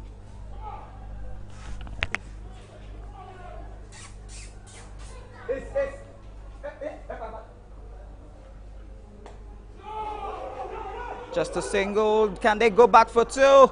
They're trying to take Becky on, overthrown, and they comfortably take that 2 runs. That 2 runs was a relieving run, and has taken Government College, Federal Government College, Warri Old Boys Association Cricket Club to 110 with just 20 runs to win in 16 balls. 20 runs to win in 16 balls. This looks very much doable. I think we're having a little bit of a break. Solomon Miracle requesting for a change of shoe. And the umpires are trying to help him out so it doesn't become like a situation where he loses it. Isaac Okpe and a lot of his teammates will be having a time to breathe over this. Sheon, this is in GCI's hand. Now, this is very interesting, Sheon. Just look at underneath us here in the screens. The brothers are now talking to Vincent. This looks more like a national team conversation at this point. You can say that again. I've seen stranger things happen. I remember back in 2013, at the Willowmore Cricket Ground, live in South Africa. I was there. Nigeria versus Tanzania in T20. Tanzania needed 7 runs off 6 balls. Almost everybody was running away from the ball. Sean Phillips, Endurance of Fame, Joshua Ogunlola, Bejide Jide, Chimezi, all of them were running away from the ball. But guess what? Endurance of Fame and Sean Phillips decided to hand the ball to Said Akolade to say, Said, bowl this over. We know it's a very delicate over, but bowl it. Guess what? They could not achieve that score. I mean, the Tanzanians. Sweet victory. Miracle now has gotten what he wanted. And you know one thing about cricket, one funny thing, when you eventually get what you want, sometimes it goes back to affect that person. Sheo, interesting to say, after Ibejuleki defeated JCI in the first game of the Super 6, everybody thought Ibeju had narrowly gotten their way back into retaining. And then Foundation Cricket Club just came all out of the blues and just threw the league open again. GCI were gradually getting there before today's game. Now we thought, okay, if GCI wins, they have one hand on the trophy. But with the way things are going, the league could be open again. You can say that again. I told you, give me my props. Whenever you get what you require, it comes back to haunt the team. And I just said it. After requesting for a canvas, he was given what he wanted. But unfortunately, Isaac had a different plan. And the different plan is to ensure that enough of Miracle Solomon. 110 for 5, Sheo. What is required now has gone to 8 runs per over, and current they are 6.29. It says 20 runs needed in 15 balls. And who is been sent into the middle? Peter Aho is the new batter coming in. Peter Aho has all the records you can think of, apart from him being a Guinness World Record bowler, which he achieved at the Unilag Cricket Oval. Shout out to those organizing the Association of Women in Sports competition for Southwest teams. Ogun, Ondo, Oyo, Oshun and Lagos. We'll turn up for you people today, tomorrow. Tomorrow is the final day. But then, talking about the Unilag Cricket Oval, against Syria alone, was where he had 6 wickets for 5 runs, 1 maiden in 3.4 overs. And the same Peter Aho scored the winning run for Nigeria against Syria alone in Namibia, Windhoek, for Nigeria to get the ticket to their first ever World Cup. Peter Aho goes into bat, and Vincent Adewoye will be bowling. They want to go for 2, but he will not allow them to go for 2. Now familiar foes batting. Peter Aho and Ehosa Agedo Destiny are from the same place. I mean, the South, Edo to be precise. They play for the same university, University of Benin. And they know the brief. They understand the brief. 1-1-1, which was the score GCI scored against Ibeju, which they lost. 2 balls left in this over.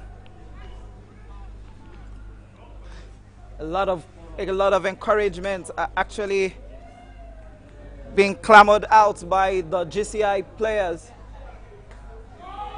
Square cut up in the air. Can that race to the boundary? Yes, it is. That's another boundary. Chel, at some point in time, you think it was going GCI's way, and some other point in time, FGC Warri just finds a way to get back into the game. Just look at that shot again. He had enough room to square that straight towards backward of square. A boundary. GCI will be asking themselves, What do we need to do at this point? What you need to do is to ensure what happened in that ball where Vincent Bo, which was his 5th ball, does not happen. That ball was too full, and Ewosa had the opportunity to do all he did. Just 1 run. They want to go for 2. And that brings us to the end of the 18th over. 115 for 5. They need 15 runs in 13 balls. 116, Sheon, actually, because the last ball was a single. So, Sheon, if we add that 1 run, look at what is needed, Sheon. 14 of 12 balls. This is the key moment. This is the key over. Sheon, just look at your screen. This is the meeting that changes the game. Look at how many people are having that conversation. Isaac Okpe, Sylvester Okpe, Sheun Odeku, Onikoyi Ademola, and Tunde Anyide is just sneaking himself in to see if they're going to give him the ball. Sheun Odeku takes himself out of that conversation.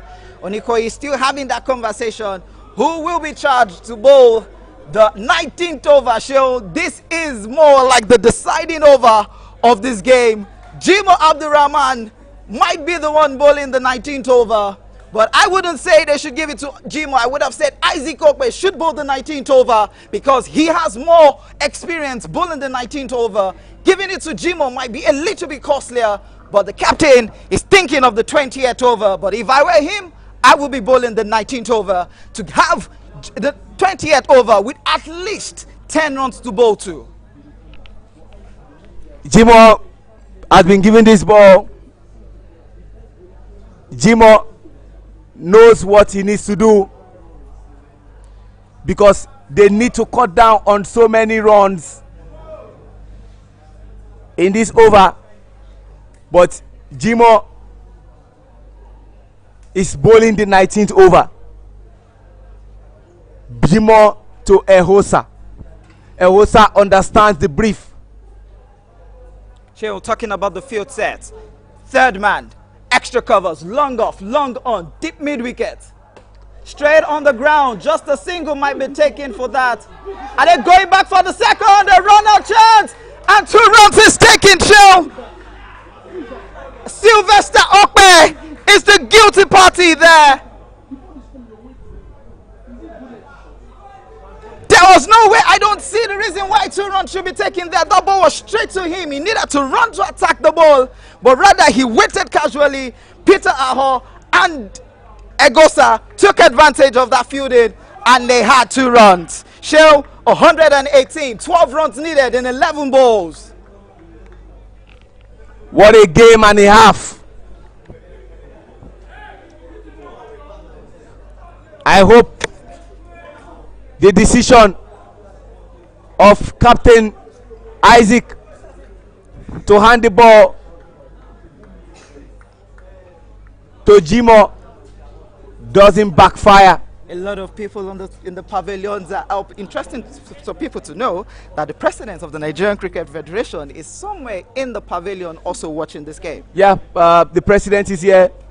We all know that he's the president of the Cricket Federation, but take nothing away from the fact that he has an affiliation with FGC. That should be a dot ball that looked very full. Egosa didn't take advantage of that. He should have sent that to the ropes on the leg side, but it was a dot ball. Joe, that shouldn't be done in this critical over. Jimo was lucky. He just survived a scare. If he does it again, Ewosa will punish him. Single taken. Isaac Okpe decides to attack the ball. That is what he expected his brother to do in the first ball, and they just go for a single. Shell, this is really going down to the last over, as it says 119 for 5. 11 runs needed in 9 balls. Can they keep it? 10 runs in the last 6 balls. No ball called. Oh my word, Shell. 2 runs taken. No ball called. I think it's the front foot. What a game! What a drama! Free hit. 121. Scoreboard 1-2-1. 1-2-1.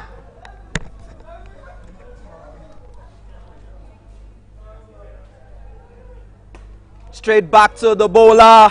Missed opportunity, and they will take it. Chill. Fegocowosa are in the single digits to win this game. 9 runs, 8 balls. Very doable, very achievable.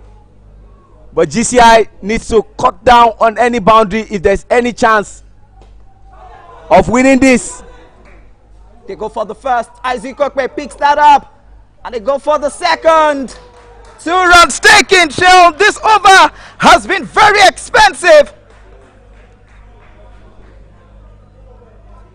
6 runs already taken in the over. With just 1 ball left in this over. 123 it is. 7 runs required in 7 balls. Can Jimo get a dot ball to push it to the very last over of this game?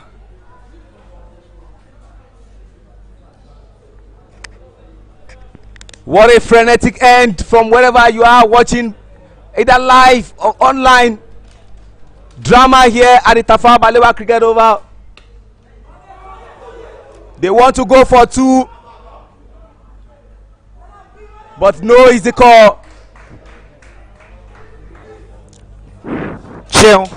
This is it. The last over. 124 runs on the board. 6 balls to bowl. 6 runs needed.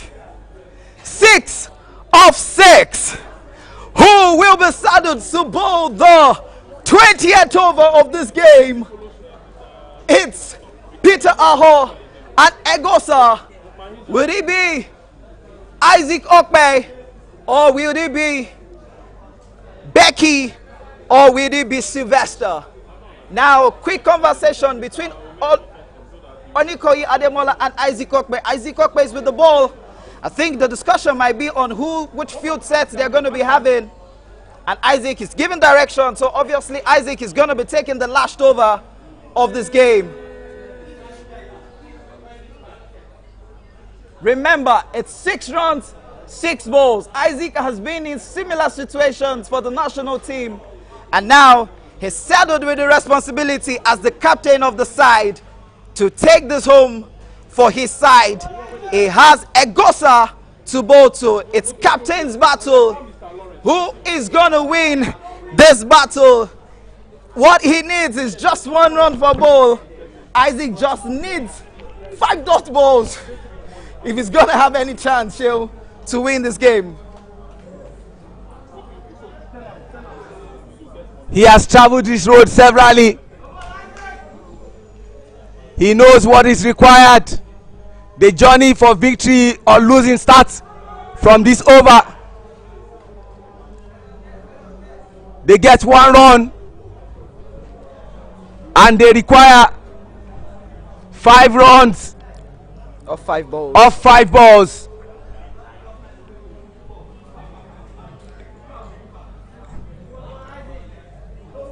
Two national team players. Who wins this battle? Isaac versus Peter.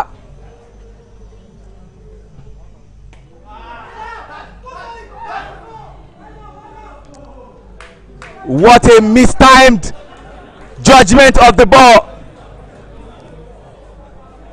4 runs off 4 balls. Dot ball is what Isaac requires at this point in time. What a frenetic end. Isaac didn't do well with the bat. He has an opportunity to do well with the ball. What a game.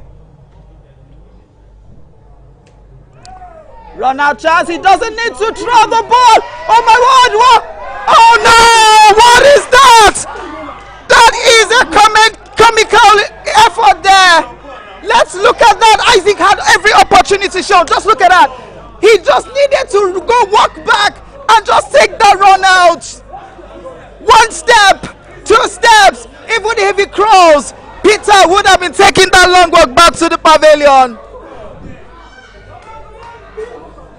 A lot of missed opportunity.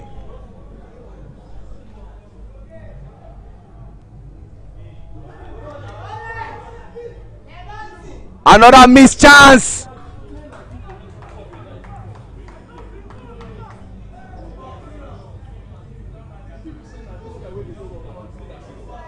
Now, this is the drama behind cricket. Isaac had an opportunity to run out Peter. Peter has an opportunity to save his team with the bat. Off 2 balls, 3 runs is required to win and 2 to take it into a super over.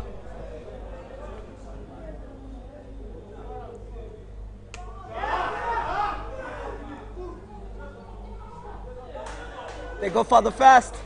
And see how the game is. 1 run to win.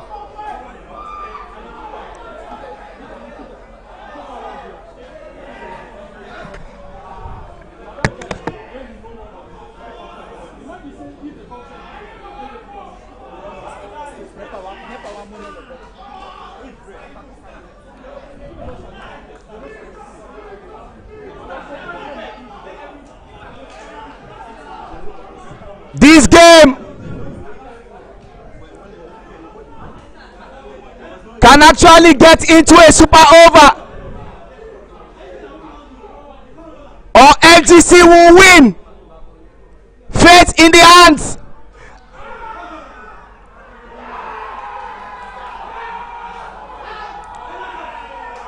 And they win.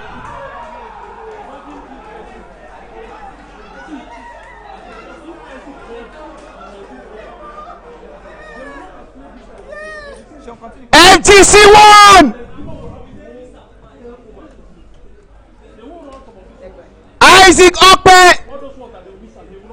will look back at this game that they bungled it from a winning position. There will be several meetings. The game is thrown wide open again. GCI had it in their hands. They will remember the dropped catches. They will remember the misfielding. FGC defeated GCI. And the trend continues of nobody winning 2 games back to back. Sad day in the office for GCI. What a game. They miss a golden opportunity. Heads down, face up. Not what was required. Shehu, how do you explain what happened in today's game? Before this game, you and I were discussing before we came to the mic that this is a must-win for Government College Ibadan Old Boys Cricket Club. They have the chance of winning this game and getting into the into one hand to the trophy. FGC Warrior, on the other hand, was playing for revenge and hopefully a chance to play in the Super 4. But look at it. FGC Warrior has just thrown the league back open again.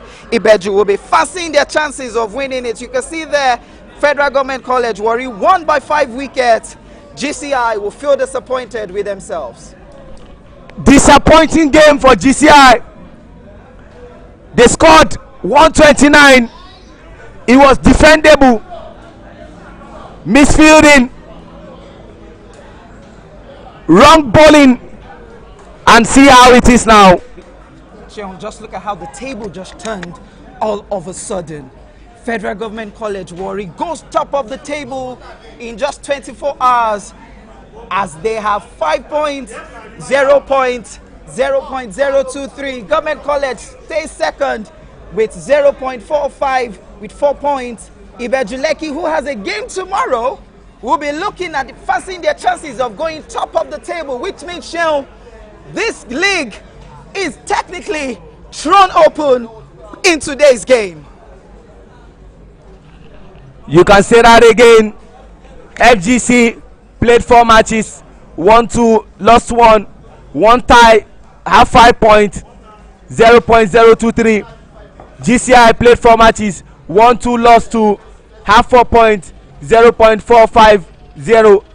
Ibejuleki Cricket Club 1 played 3 matches, won 2, lost 1, have 4 points, 0.368 or 388. And the Island Titans Cricket Club played 2 matches, won 1, lost 1, minus 0.128.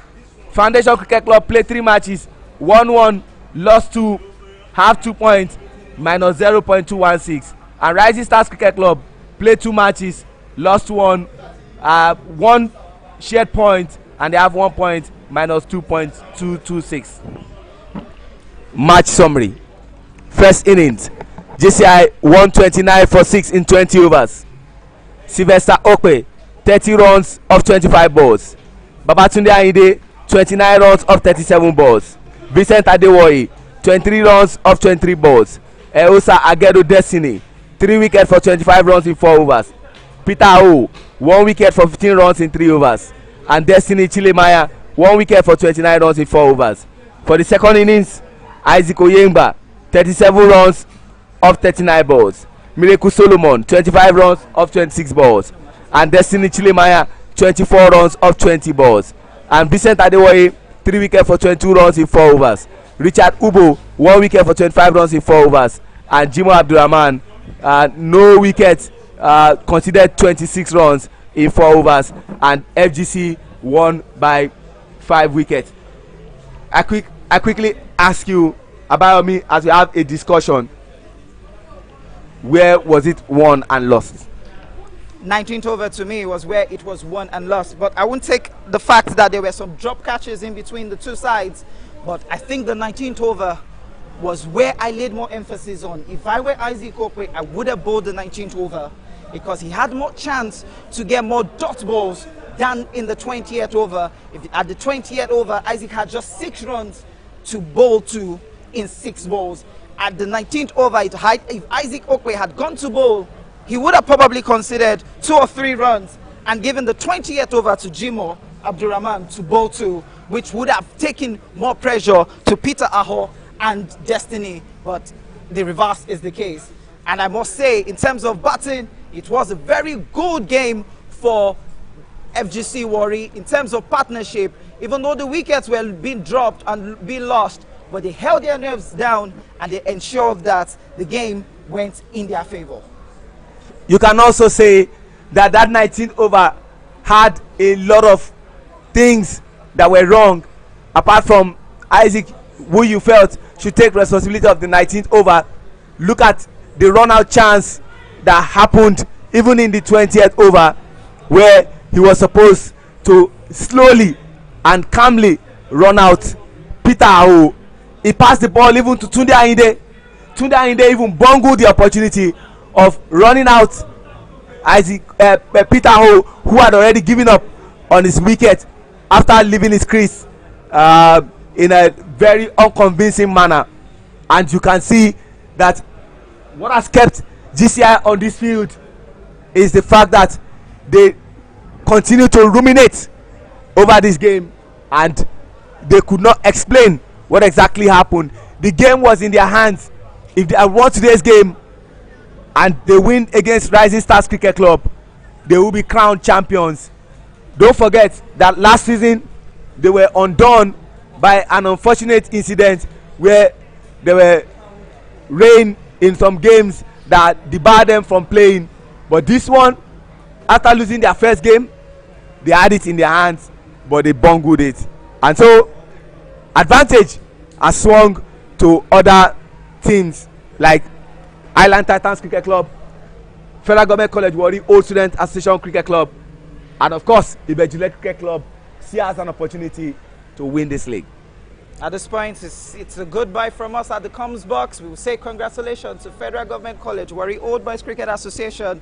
They had the game. They call themselves old students. Old students, I beg I don't know why. I feel like I'm tempted to talk to Captain Fegocowosa. I'm sure he will be over the moon.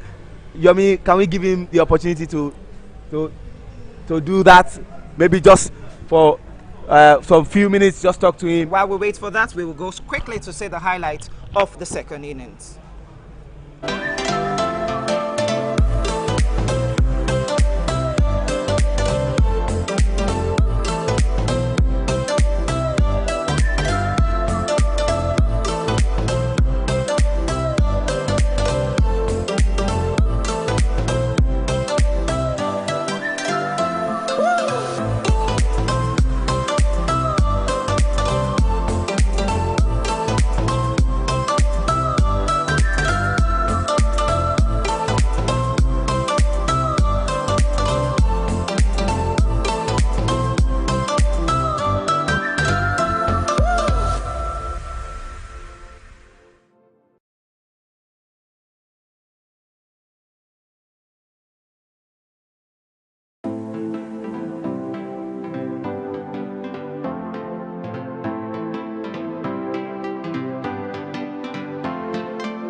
Welcome back to the Tafawa Balewa Cricket Oval, venue for the frenetic game we just saw between Federal Government College Warri Old Student Association and Government College Ibadan Old Boys Cricket Club, which FGC won by 5 wickets to go top of the leaderboard as far as this is concerned, the Super 6.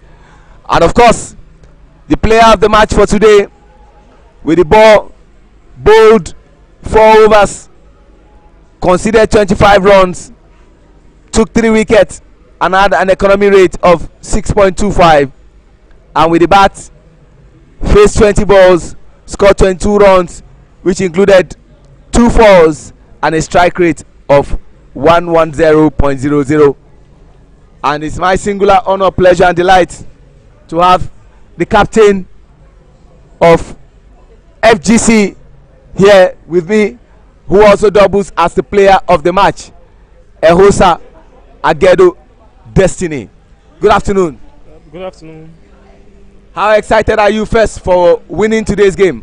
We are very excited to winning the game, and being on top of the league table is something we should be happy about. Were you at any point in time scared when things were not going right in the first innings and your team gave away too many opportunities to the batters of GCI and they eventually scored 129 runs? I was not really scared. It happens. It's cricket. It happens, and same thing happened in the second innings. There were a few drop catches too, so there was not really fear. But I was really down personally for myself. I was having some issues, some health issues, so I had to go out of the field. I did not want to let it pull my team down, so I was still trying to play and try to see how I can give them more support. But it was too much. I had to go out and take my medications. You dropped 2 vital catches and then you had some misplaced fielding. Was that health issue part of the reasons that happened? Would I say, I will not say it's health issue. 2 drop catches and also winning man of the match. Something to complement everything. Now, you said to me that you want to limit them to 100, but eventually they scored 129, and you didn't want them to complete a double over you. Finally, you got one win at a point where it matters most, beating GCI and ensuring that they don't go ahead to have it in their hands. Everything is now thrown wide open. That definitely should excite you and your team. Yeah, this is a motivation for us to play our last game against Island Titans. We are praying for Ibeju Lekki we're praying for rain tomorrow, for rain against for Ibeju and Rising Star, because rain happened to spoil our game too last week against Rising Star. So if there's rain, equal share. They have Ibeju have Island Titans to play. We also have Island Titans to play. So who's having a good network race? If we both win, Island Titans wins the Super 6. Finally, what did the presence of the president of the Nigerian Cricket Federation and the chairman of Edo State Cricket Association, Mr. Uyi Akpata, do to your confidence today, the entire team? His presence really motivated us when we were coming out 129, and he asked us if we can chase this 129. I told him yes, we will do it because of him. So his presence actually boosts our morale, and we are really excited to give him a win. I think this is the first time he's coming to watch us. Maybe most times you can watch, he used to watch online, but physically this is the first time we are seeing him, and he said he wants us also to entertain him, and we actually did. This game was very important to you, finally, in all ways. If you had lost this game, it meant that your chance of even getting a Super 4 ticket is in doubt.